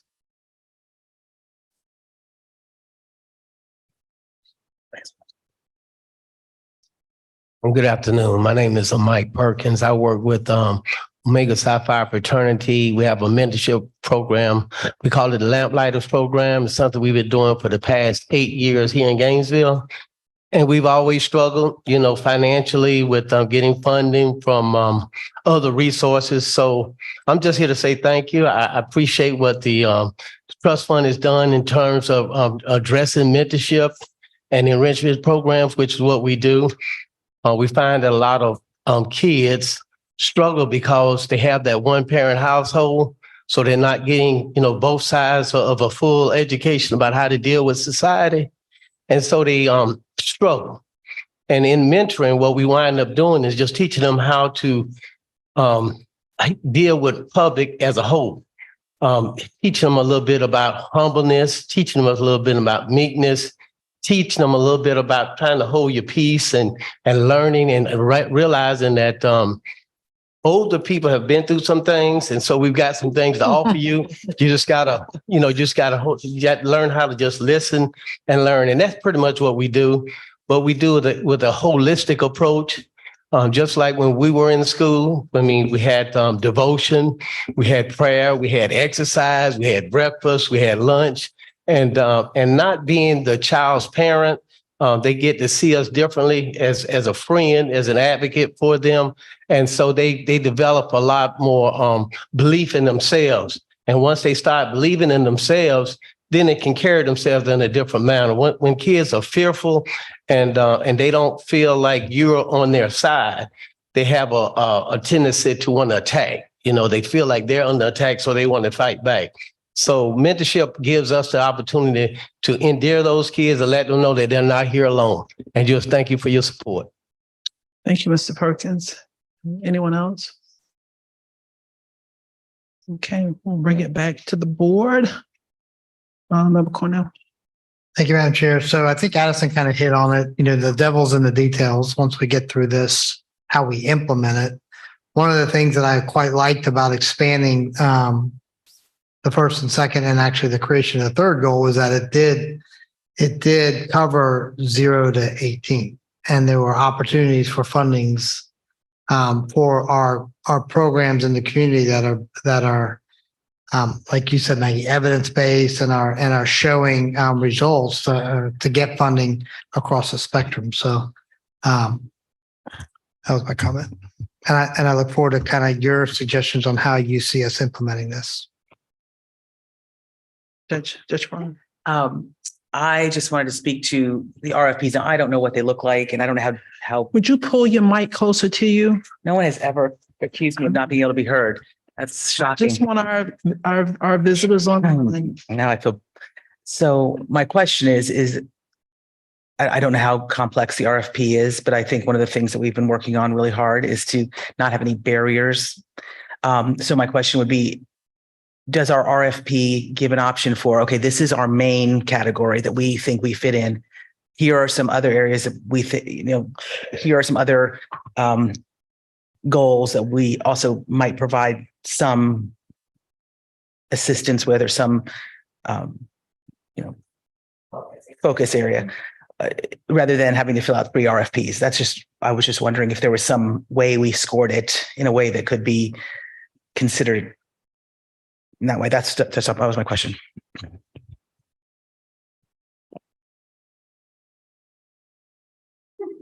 Third time. Let it go. Don't hold it so long. Not so long. It's fine though. But yeah. Help her. I will project, see if it actually works. I'll let him figure it out. That's a very good suggestion. And one of the, how did you do that? Magic. Okay. We are constantly revising and evaluating how we're putting out RFPs. And to the point to where we also look at making sure we are not having to put out very similar RFPs. If we can cover multiple focus areas, multiple goals, we can do that also. For an example, we've done that with after school and enrichment. It was one RFP. It covered multiple areas, and we explained, if you are applying for enrichment, these are the guidelines. If you are applying for after school, these are the guidelines. If you have a combination of the two, this is what we expect to see. And so the answer is yes, we can do that when it makes the most sense. So if we were putting out, and these are examples, if we were putting out or releasing an RFP for goal 3, we could put out an RFP that covered multiple areas within goal 3. It just depends on what makes the most sense, what is doable for our providers. That's another thing that we look at.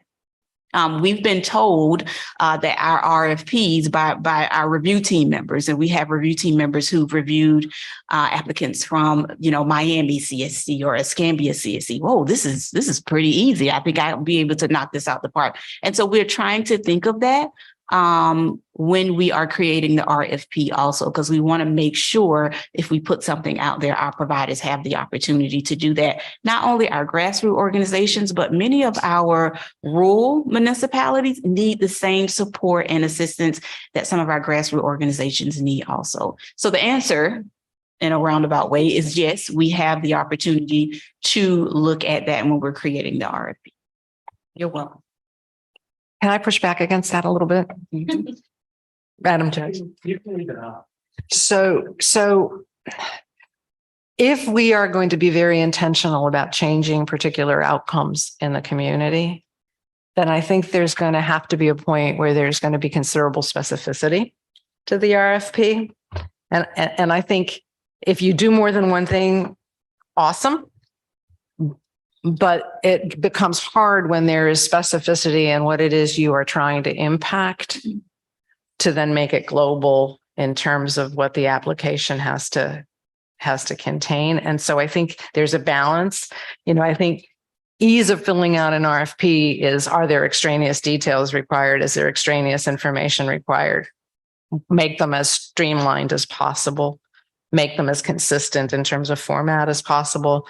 But I think there will be some opportunities for just general after school or general out of school. But there may be situations where we want to have a very specific and targeted impact. And then it has to, by definition, not be a global, oh yeah, just apply for one and that's all you have to do. Is just I just want to make sure that if we're really looking to change specific aspects of how the system works, that you don't dilute the RFP so that it no longer has sufficient evidence base in terms of what the implementation strategy is going to be. Can I come back? I'll stop pointing, but I hear what you're saying. My point was, is if we're looking for an overarching non-repetition of services and not overlapping services, if one place can give us a lot of bang for our buck because it has this, this, and this, isn't that what we're trying to do? We're trying to not overlap services. I can't even believe I'm going to say the word meta out loud, but we have a meta. What was the other? I like the other word she used. But the overarching, I think it would be great if even I understand you want to be specific, and I'm fine with that too. But one of the problems we've had over the last 20 years is that so many kids are having overlapping services, and that's just a waste of money, and it's a waste of resources. It's a waste of provider time, and it's not good for the kids. So that's all I was trying to say. And it wasn't only to try to, I think Addison could fill out any form we gave him. He seems very, pretty sharp, but not just pretty sharp, very sharp. But, some people aren't doing it every day. He's doing this, and this is he spends a lot of time with us, but there's some people that, I just remember hearing back when I wasn't on the trust that people were really struggling with barriers, and this is supposed to be funding for, all the kids in our community. So that's just where I was coming from. Yeah, I don't disagree. I think there are things I just think we have to be mindful of what it is we're seeking in any particular RFP and then where you set your priorities in terms of funding, because we're not going to fund everything every year. We can't fund everything. So where are the biggest opportunities based on what the community told us are the big priority needs? Some of those are broad, some of them are not so broad. And I think that I'm all in favor of picking the low-hanging fruit that can have a lot of impact first and moving from there. And I think we just need to figure that out. What are the priorities? What's going to come first, second, or third? Madam Chair. Go ahead. Yes. I think what I'd like for the board to keep in mind is that we're doing exactly that. As we are looking at a priority area, as we're looking at a goal, the staff is making a determination at that point. Are there multiple areas we're trying to cover, or are we being very specific? And so that is what we are using to determine what those RFPs look like. Okay. Cheryl, I see you. Cheryl, I get a can't mic. make mine So work. there we go. There It's not there. we go. Okay. All right. So I think and we need to keep in mind that, we're being strategic in the strategic plan. So there's a lot of wonderful programs out there, but we had very difficult decisions and discussions. And one of the things they kept putting to us was, rank this over this over this. And we struggled in that. But what they kept saying is, if we don't prioritize something, we're not prioritizing anything. And if we want to be impactful with this limited budget of dollars, we have to be strategic and impactful with that limited budget of dollars. The other thing I would say is this is a living, breathing document. And so this is the first version for this first period of time. We talked about having a regular evaluation period where maybe every 3 years, we come back to this document and we make it what now makes sense based on the current environment and what the struggles of the community are. And we will learn as we implement this document because, you know, we're basing it on what our knowledge base is now and what the statistics tell us today, what the community told us today, what the providers told us today. In 3 years, we may be living. I mean, who'd have thought we'd have had a pandemic 3 years ago that would change the trajectory? So 3 years from now may be very different, but I think it's important that, you know, we look at this as the initial breathing document that we're starting with. Someone said something early about not taking over the responsibilities of another system, and that's ringing with me. That's ringing with me, but I don't know how we're gonna not do that because of the needs that aren't met by other systems are kind of what the organizations that are out kind of meeting those, you know, the organizations that are coming to us for funding. So it's going to be really hard to not take over and operate in the space for another system. But that sounded real good. I don't know who said it, but that sounded good. Do you have something, I was just, Dr. Snyder? Go ahead. I'll try this now. Let's see. Yes, you got it. You got this. I've been getting some coaching from my next door neighbor, but it's not working. So I'll just do this. So before the next meeting, can we have a 3-minute? Tina's got it. I just left mine on, so I don't have to keep trying to turn it on. I'll just say one thing that not for today, but it also strikes me that part of the decision making about goals and which goals things belong to in an RFA would also be linked to whatever the evaluation measures are, right? So, I mean, I think that'll also help us where there could be what we call stacked RFAs where a program is addressing this outcome and we have evaluation data for that, but they're also going to do something around safety. And so there's extra supports for that, but there's the expectation that there would be evaluation data that would be returned, right? Is there anything else? Okay. All right. Nikki. Yeah, they have some more. So before you do some more, can we take like a 10-minute break? Yeah. I need to step over to the ladies' room. Okay. So come back in 10 minutes. All right. Turn it off. I know how to turn it back on.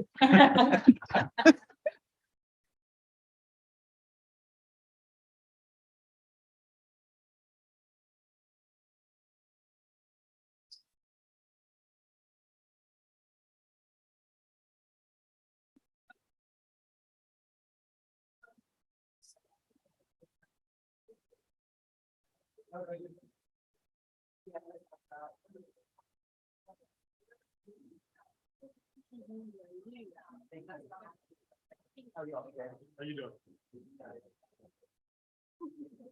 Living the dream. How about you guys? I always love this huge cup here. I don't even know. All day long. The coffee all day long? Yeah. Does she get like a little? No, on it? right now. Right now. you can sleep. It's how. You see me over here yawning and like trying to do it discreetly. I know, maybe I should go that way. Even though I say I won't trip, I will. I'll trip. Go around. I really was just coming to say hello. Stretching.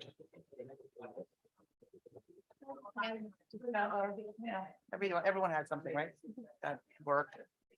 So you sent them the budget narrative, like you get the information.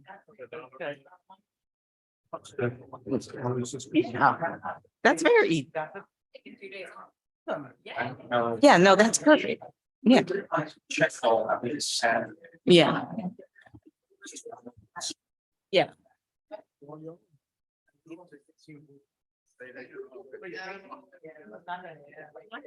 Unless you're gonna stay with me. I'm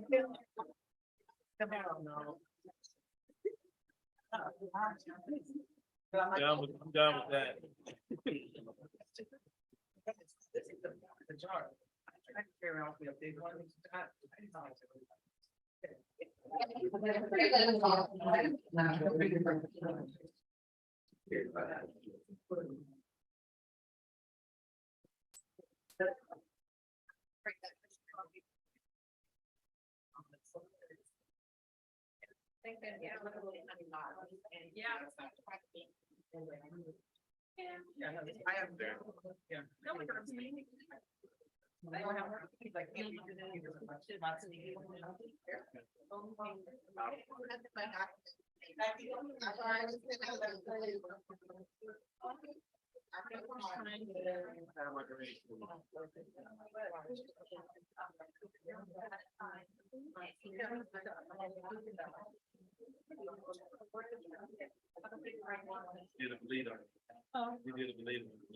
Saturday and they were fined.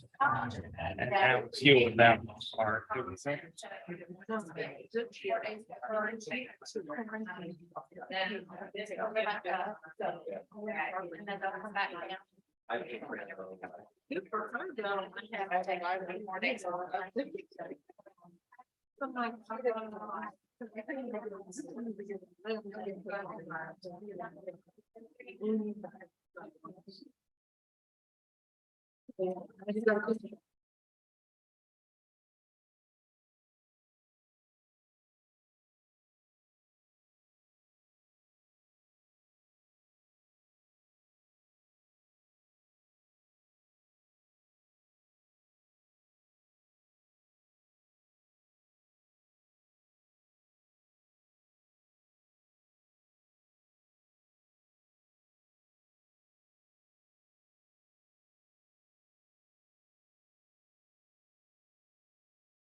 I was kind of like, I was like, Sarah, and I'm just.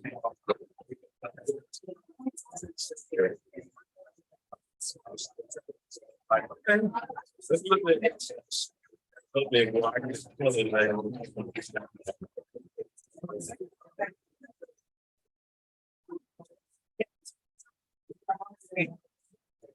Have you ever been to,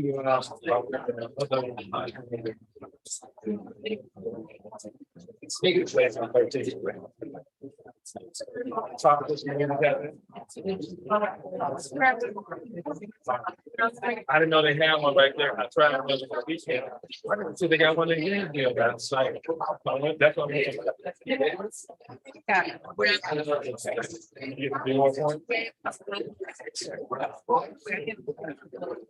But I started like in days on Thursday and I was it's bread. Switch out. They have it now. Oh, you had a problem? I wonder what's up with the owls. I wonder if they're plugged in, because you see that USB thing right there? So I wonder if both of them are plugged up. He plugged up one, but that other one's unplugged. They might.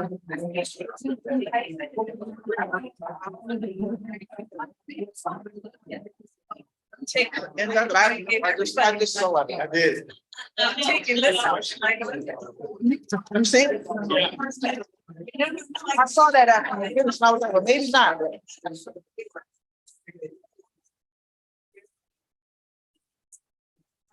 Yeah, Pat, I had an extra one down there for Shane. He ain't coming, Snoop. He doesn't come. Let's see. I'm gonna Take it. Nah, take it, hands. Because Judge said she's gonna take it. So she's crocheting, huh?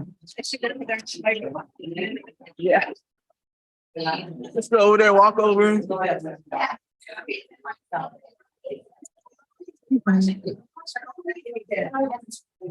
So I'm gonna call this back to order. Come back, everybody finish up if we would. You're gonna have to enforce for that. There you go. Lee, I'm in training. I remember Pinkerson. Remember Pinkerson is training me to bring us back to order. Bring us back together. We've had good sharing from our team Nikki and Team Vashti. Is it Vashti? Yeah. And I actually knew a young lady, who had a daughter, and that was her name. She's a little bit younger than my daughter. They were from the Ocala area. You're not from Ocala, and it's been a long time since I've seen them. And I was like, I wonder if that's her, because that's not an odd name. I mean, that's not a common name. So Normally the question we get is she the children's author? Oh, yeah, that's I don't- Harrison. I didn't know Vashti Harrison. I don't know. I have to go Her and books are, her illustrations, her books are created with art. Like, no, Mommy did that. if only we could take that credit. So I'll turn it back over to you all, okay? Thank you. So what we wanted to do next is really just have a conversation around where to go from here. And this is high level, but this is a moment of, as we're talking, for Mark and Chris, and you were saying like, this is gonna be the handoff, this is the warm handoff, and it is not as though It is not as though we have, this is not our plan. And we did not build this plan. We did not come up with these goals, right? We have facilitated the process and have done our best to reflect the will and the knowledge of the wonderful folks who participated in this process. But it is really, truly owned by those of you who put your time and commitment into this work. And so, taking guidance from the listening project, the conversation, even a lot of the work that happened prior to the process even beginning, right? Some of the historical work that was done a few years ago around how the trust can be most impactful, that is all coming together to take us to this place of, okay, we have a new plan and it is ours. And so we really hope that those of you who were members of the steering committee feel like your input is well reflected in where we landed. And, we have done our best to hopefully put you in a position where when the staff takes this, they will know this is where we're going next. And so we were thinking about what are the big things that need to be done. And so first is going to be kind of what the implementation process and guide will be. So, I think different organizations use different language. So I tried to keep it as general as possible. But really looking at, okay, we have this plan, we have these big, broad goals. We know this is not this is not how we're going to implement our work. So really breaking that high level plan down into action items and work plans of and it's going to take a full scope. It's going to take time. And so that's why we say the plan is not starting in January. It's going to start, in October or maybe even sooner, depending on, kind of how the staff takes a hold of it, to really start saying, how are we going to implement this? And what's the timeline for when we're going to do things? What's the work that has to be done in the background to prepare to release an RFP? And part of that, as you notice on the document that we shared, it had a line for kind of responsible staff and champions. So internally, really showing on the staff who's going to be your key person for whether you're breaking it down by goal, which is one way to do it. If you're breaking it down by kind of those focus areas, because it could be, you could say goal 1 is going to be, this is going to live here, right? But really thinking about for the different components of the work, who's going to take ownership of it, who's going to be the champion in the conversations to ensure that we stay on strategy, that the strategy is fully defined, and that the scope and intent of the work is what comes out when you present this to the community. One of the other key pieces, and this one's going to be incredibly important, is the communications plan for the rollout of the plan. So the document that we shared here today is in many ways kind of like the middle ground, right? So it is that high level overview, 50,000 feet. This is where the trust is focused, but it's got some details and descriptors in there. But for the everyday person who you want to be aware of the trust, particularly as a newer trust, who you want to understand who you are and what you do, they're probably not going to go through all those pages. So what's a one pager, right? What is the visual or the graphic? It could be the one, if it's like, well, that doesn't really tell people what we do. It might be one from within the plan, but it may be one that you decide you want to create yourselves that is on brand with the trust. Make sure that it shows who the trust is, but also gives the community a quick reference guide to this is who the trust is, and this is the impact they want to have in the community right now. On the other side of that is the very detailed explanation so that folks can understand where they fit within the goal. So we've talked to the staff around the need to have narratives that go with each of the goals. And so the comment from the gentleman from AIM really, I think, is a perfect example for how we see ourselves in all of those places potentially. And there's also going to be some people that say, we don't see ourselves at all. And both of those can be true, right? Or not quite. And so making sure as we're spelling out, this is goal one, and this is where we intend to make an impact, especially because there's going to be different layers to that, but making sure that it's clearly defined so that when people try to understand, does my work and our scope and our mission align with the trust scope and mission, that they can see themselves in those details. So ensuring that each one has a narrative that will also feed into the RFPs, because it really should help guide the RFP process of this is what we said we wanted to do in a longer way. And people can read that and understand how they can align themselves with the questions in the RFP. And so I'm welcome new communication person who is going to have, come in with a big job. And then I don't know how I did that. Hold on, sorry. I'm gonna flip my screen. And I don't even know how. I don't know. Can you, hold on. Give me 1 second, you all, because I just want to make sure that I want them to see. I want everyone to see. You just have that one. I know, but I just thought it'd be nice if it was visual. Okay.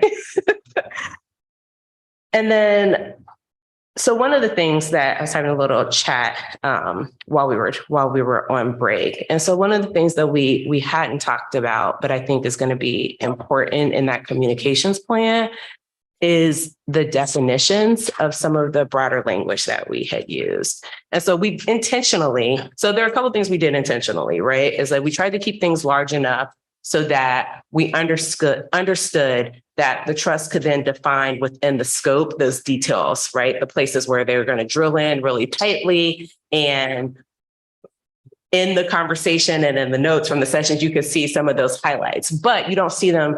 That doesn't all show itself in the strategic plan. So it will also be really important that we're clearly defining what some of those larger terms mean. In particular, I was just having a conversation about how we're defining health, because we've had so many conversations. And so we boiled it all down to health and for us, we know, because we've been sitting at these tables, that we're talking about a very broad scope of health. We've talked about mental health supports. We've talked about physical health supports. We've talked about special needs supports. We've talked about it in so many different ways, but in the plan as it sits, it says health. And so one of those really important factors will be for items like that, where it encompasses such a large topic, that we highlight and define what it is that we mean, so that your community and your providers can understand what it is, where they fit within that language. So I wanted to make sure I shared that. And then one of the other items is, from the beginning, is preparing yourself to monitor the progress of the plan. So I think all of us who have been through strategic planning know that we say strategic plans are a living document, but we also know that strategic plans can get dusty, right? It's easy, but it's going to be a living document. But when you get into the day-to-day of the work, going back to that plan and really checking in has to be an incredibly intentional process. And so Nikki and I would suggest that you plan to check in annually on the plan. So right now, this plan was developed with a 3-year scope in mind. Obviously, for some of these big systemic changes, we know that we'll probably barely begin to tip the scales after 3 years. But what you can start to do is see in the process, is the process working? Are we reaching all areas of our community, right? Are our providers able to implement their work with fidelity? There are questions you can start to ask yourself that when these conditions are right, we know that we are at least primed to have positive outcomes, and you can start to look at those things at an annual basis. And so I think it'll be really important that you do that not only for internally for the staff, but as a way to build connections with community. So something you could do with the board, but also something you can just say, hey, this is where we are. And it may be very early. It may be early reflections, but it's just another way for you all to stay connected with the community that was so gracious with their time and provided so much feedback during this process, is to let them know we heard you and we also intend to keep you connected with where we are. Those are that's not a lot, right? Those are the big pieces, I think, that will get you kind of ready to go. It's a lot. And so one of the things you'll be doing in this process is really assessing your capacity as an organization and to understand, right, what is needed in order to successfully implement the strategic plan, and do you have all of those resources available to you? So part of this process will be ensuring that it shouldn't take, 80-hour work weeks because we haven't provided the necessary capacity within the organization to do these big, big jobs. So I think you will be, looking at that as well to understand, can we do this? What do we need to do this? And also being realistic with yourselves, right? It's a 3-year strategic plan, but systems change rarely happens in 3 years, right? So understanding that what you should start to see as improvements is changes in your relationships with community and partners, hopefully better strategic alignment through the process, but you're not going to likely hit goals yet.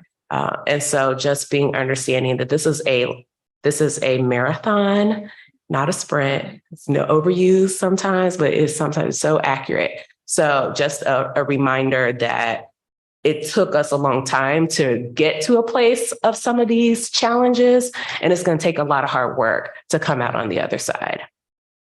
So does anyone have any questions about those action items?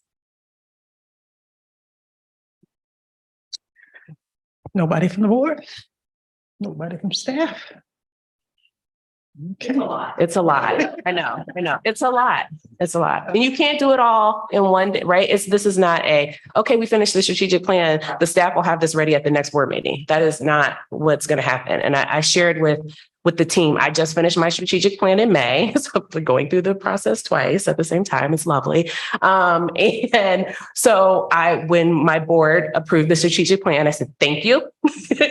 And now me and the staff are going to go develop the work plan. And so I'm going through program by program with my staff. These are the goals. Everyone had input and understanding and sharing.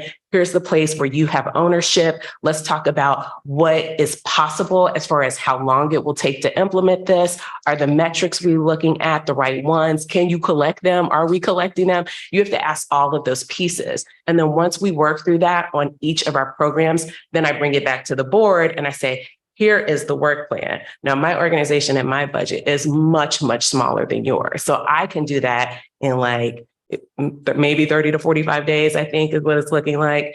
It's going to take you all a bit longer, but it is worth the time and intention because it helps you follow the strategy that you put all of this hard work into.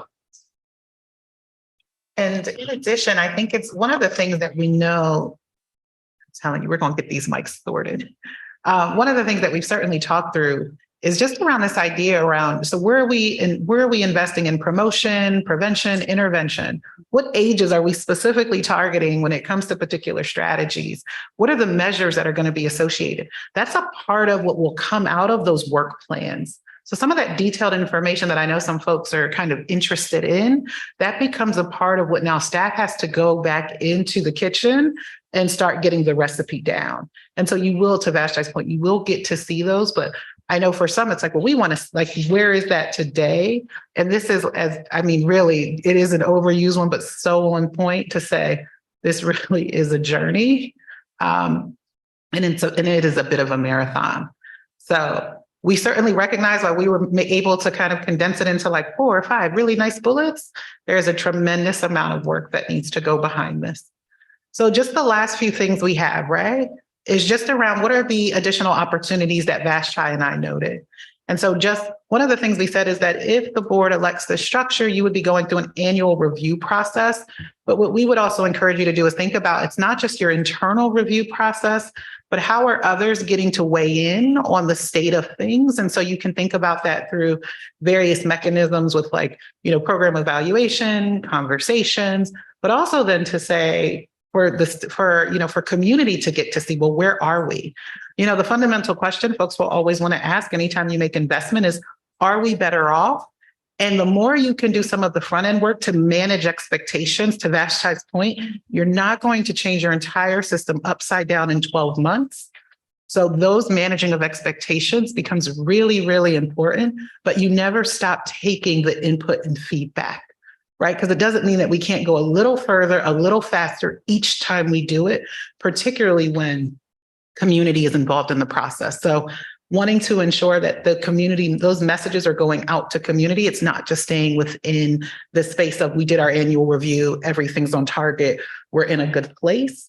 It's often bringing partners back together. And the way we actually think of it, the way you've said, the group was very consistent. It may not even feel as much of a back together because the intention is that throughout, community is involved with each step of the way, right? So as you're thinking about those community advisory boards, as you're thinking about your strategic partner, partnering, that folks are involved at all times. It's not just the FTEs of this institution. It's really about the partnership that happens continuously. One of the other things that kind of surfaced for us is we recognize this real deep-seated commitment to community engagement and involvement was as a consideration around participatory grant making.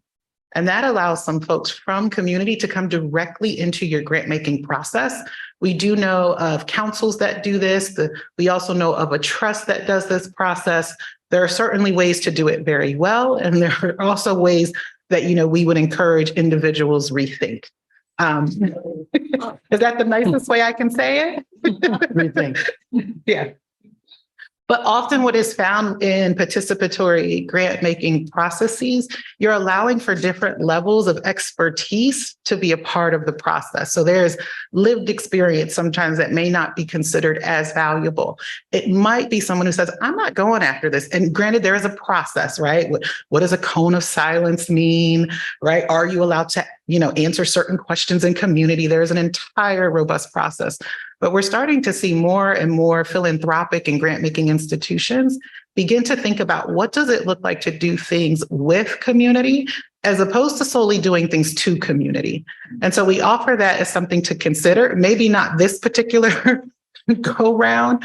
We know there's quite a lot of work that would need to occur internally prior to January, but it could be something to consider in future efforts. Would this be this notion of doing grant making with community? And that's not only community residents, sometimes it's even bringing on other community partners.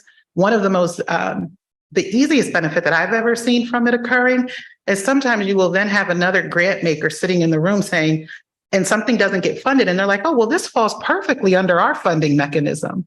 And I've seen that time and time again, anytime participatory grant making efforts have occurred, where someone now says that falls completely into, our wheelhouse. And we've seen people be able to fund it in that way. So community engagement is a place and space that we know you're going to continue to develop your focus. And these are just some offerings. Additionally, we think that the trust needs to spend some more time and energy deeply going into what does it mean to be a convener? Because as we were saying, there will be times where you might be leading a charge. I know in one of our meetings, there was a great deal of excitement around, was it literacy and math? And then it was like, well, wait a minute, let's think, what is our role in this? And so with each of those convening opportunities, we would say the trust does that step back and be very thoughtful, because when you step up to say, we'll do something, whether you are supplanting someone else's responsibility or not, they'll be like, oh, hey, yep, go for it. You go ahead and do that. We're just going to sit back. And so within that space, we were thinking that's going to be a place and space to always continue to think, are we participating or are we leading? Or is there an opportunity? I know in the conversations around a safe community, some of what kind of surfaced was, well, maybe there's a specific subcommittee where the trust would be leading. And so we're saying, think of that, but also think of it in the aligned with staff capacity. That kind of partnership, strategic partnering work often happens on the side of someone's desk. So they have what they will often say is their real work. And then they have that one meeting they need to go to once every 2 months for 2 hours. And we know that is not the fullest way to do community partnership and engaging. And so that's another place and space that every time the trust says, this is an area that we need to think about leading in, particularly around every single goal. There was a strategic partnership strategy listed. What is your specific role? How will that emerge over time? And then how is staff capacity accounted for so that they can be fully successful? And the last kind of bucket, if you will, we'll certainly share these with you, is around capacity building. We've had quite some conversation around that. So one of the things that had also come up, we did a little bit of a mini exercise with staff on equitable grant making. And so that's a tool we've shared with staff, and we know that staff will continue to look at in its grant making process. There were some places and spaces where staff was like, oh, we're doing multi-year grants. That's one of the ways that on the continuum that says, it's a more equitable practice. And we know there were other places and spaces where staff was like, okay, we know we have some room to grow. So we offer you thinking about intentionally funding BIPOC-led organizations. We know oftentimes it is extremely difficult for them to receive funding. And what we know is there's been conversation around your fund balance and where could those funds be used.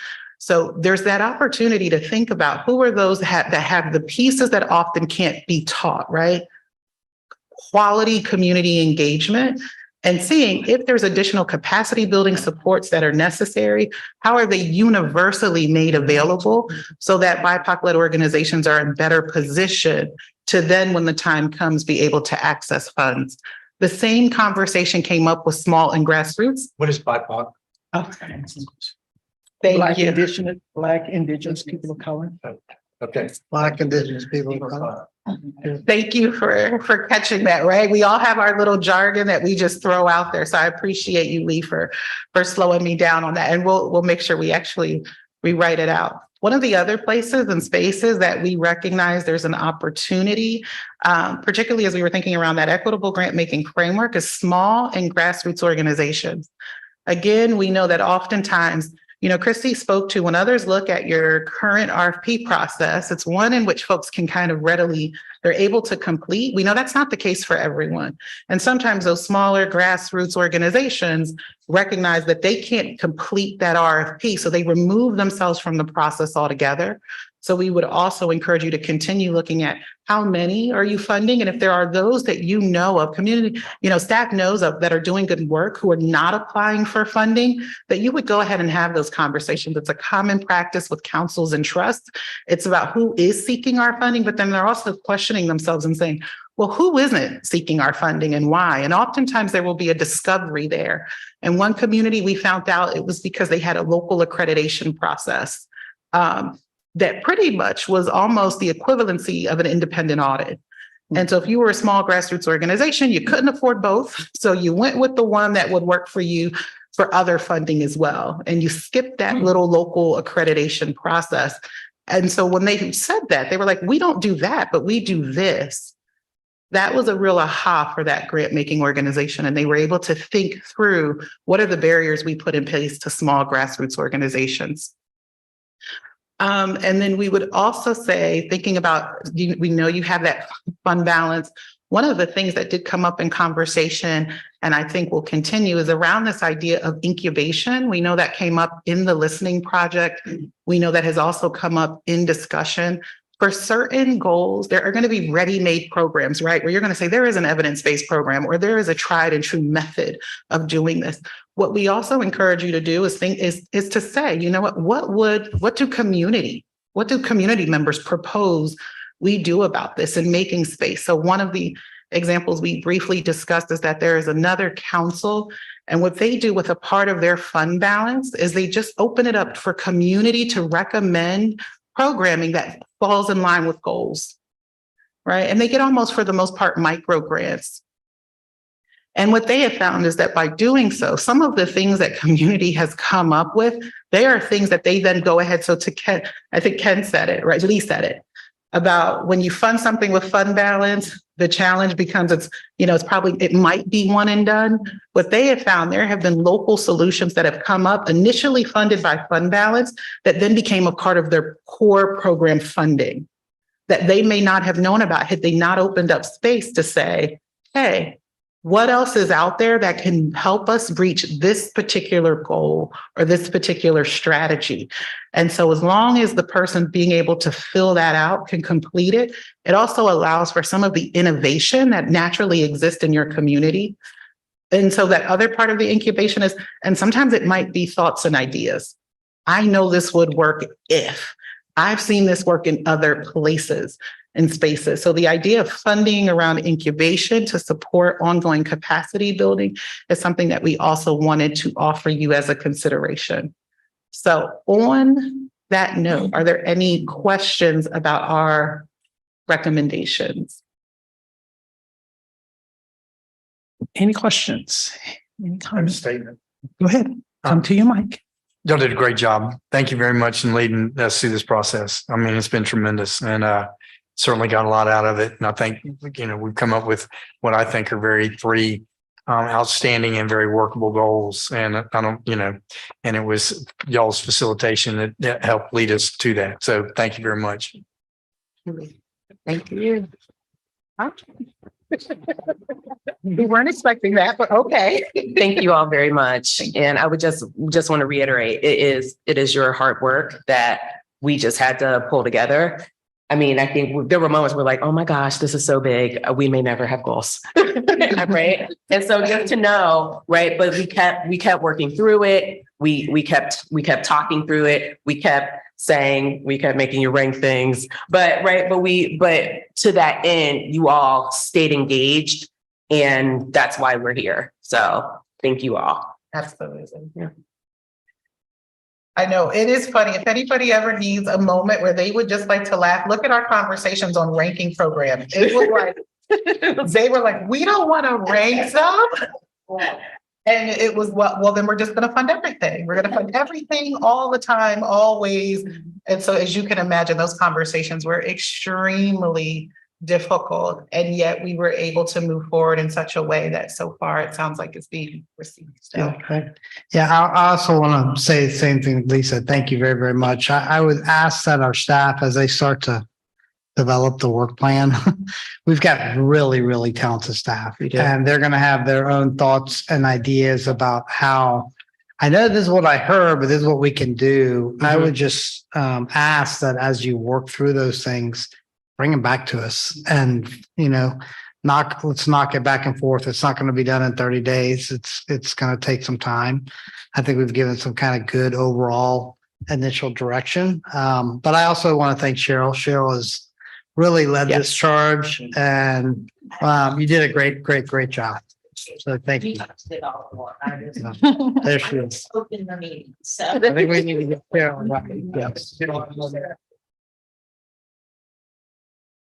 And I think we should give props to the folks who also were not on board, but. Yes.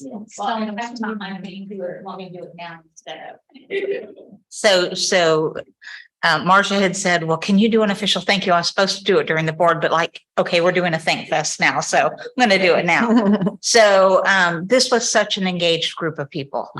This has been my favorite work group I've ever served on, because this group, nobody just sat in the, didn't say anything, didn't have something to say.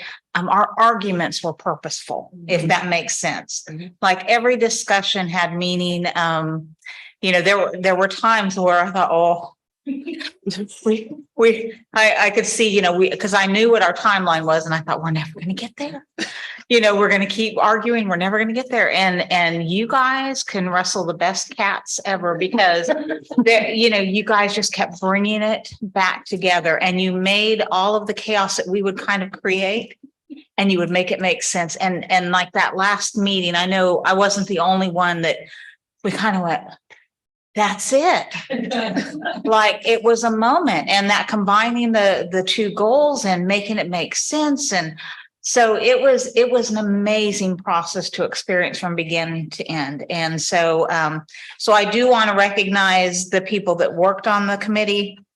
Our board members, Member Cornell, Member Snyder, Member Peterson, invaluable work. We knew we had certain buy-in to move the plan forward just because we had done all the work on it.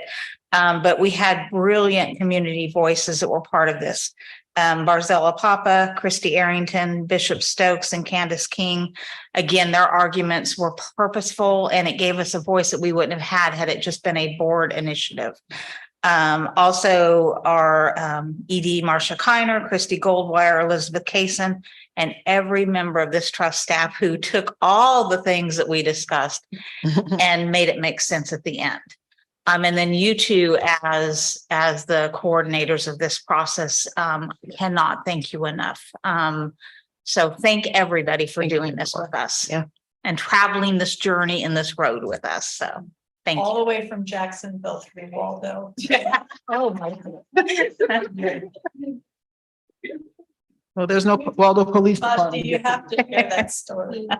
Oh, the Just your first time. so the first time I flew into Jacksonville and I got in, it was late. It was maybe 9:30 or 10 o'clock, right? And so I just put the hotel into the GPS, and then and then it was like I was on the highway for 5 minutes, and then it got dark, and it got real dark, and there was no lights, and I was just like, oh my God, where am I? And then I'd be like, there's no cars. And then there would be a car, oh my God, there's a car. Oh my God, I was just like a nervous wreck. And I'm like, what is this drive? And they're like, oh yeah, there's nothing.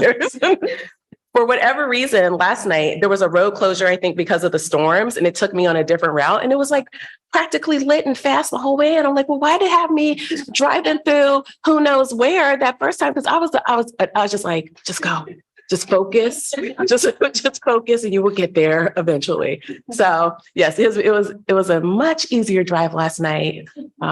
So I'm glad I made it back safely. Former Florida resident who was in South Florida, she's like, this is in Florida? Where am I? And I was like, yes, you're not in Palm Beach, Dade, Miami anymore. I shared with her that when I interviewed to come to Gainesville, it was back in the day where they were just flying prop planes in. And so they didn't put me on that plane. They put me on a real plane to Jacksonville. But I came in at night and I had the exact same experience because when you come the back way, there's I'm supposed to see this huge university. Where is it? And then all of a sudden the lights of the airport come, right? And then civilization. But it was where am I? So those of us who grew up in Miami used to think the same thing that we drove up this. well, I'm glad I'm here. I'm just saying that we shared that experience. And isn't it wonderful? It is. Welcome to Alaska. It is. I just wasn't sure where it was. I know our time we had until 3:30, so that was the end of our presentation. And you turn it back over. So, Madam Chair, what are we going to do in the regular board meeting with the strategic plan? Do we approve Receive it? it? 'Cause, I mean, So if after hearing the plan, if you all are okay with what we have discussed, that they said they will synthesize it, send it back to us, but we are going to ask for your approval of our strategic plan. as presented? Yeah. Okay. Well, that should be a short motion. We hope so. But we didn't know. But it was good discussion today because I think clarified some things and still, we don't know what we don't know. So it was good. Very good. I didn't thank all the people that sit back there all the time too, because your guys' voices were just as important in this process. So thank you. I want to thank Cheryl for for being the chair of that subcommittee and all the trust members that participated in that. I came to one meeting. I didn't have a conflict I didn't have a meeting conflict, but I came and there was something with the district that I was been sitting here trying to remember what it was that kept me going in and out because I kept getting phone calls, and it was something with the security office. I can't remember now, but anyway, but I thank you all for serving and the community members for their feedback and input, and the public who weren't part of the committee. I know I see Christy and Candace back there. I know they were on this committee because I just heard you. I think a couple other members that I remember seeing like in Barzell, yeah. And then from the public, there was a lady from the Child Advocacy Kitchens. What's her? Sherry Kitchen. She was here. I think she came to a couple of the meetings here. So thank you all for serving and for working through with the consultants to give us a document that is living and that will hopefully be used to guide our work going forward. And this document is, as she said, a living document, and it was to be reviewed and revisited, reviewed, and revised. So it's not like it's the end all be all. We hope it will guide our work, but if we get down the road and we start to see that something needs to be revised, we all be open to that. So I won't prolong the time anymore. I'll stop. We'll adjourn and then we'll start back up at our 4 o'clock meeting. I don't know how that's, I think that's what we have to do, right? So we'll adjourn now. We'll come back at 4. Okay, thank you all. Thank you.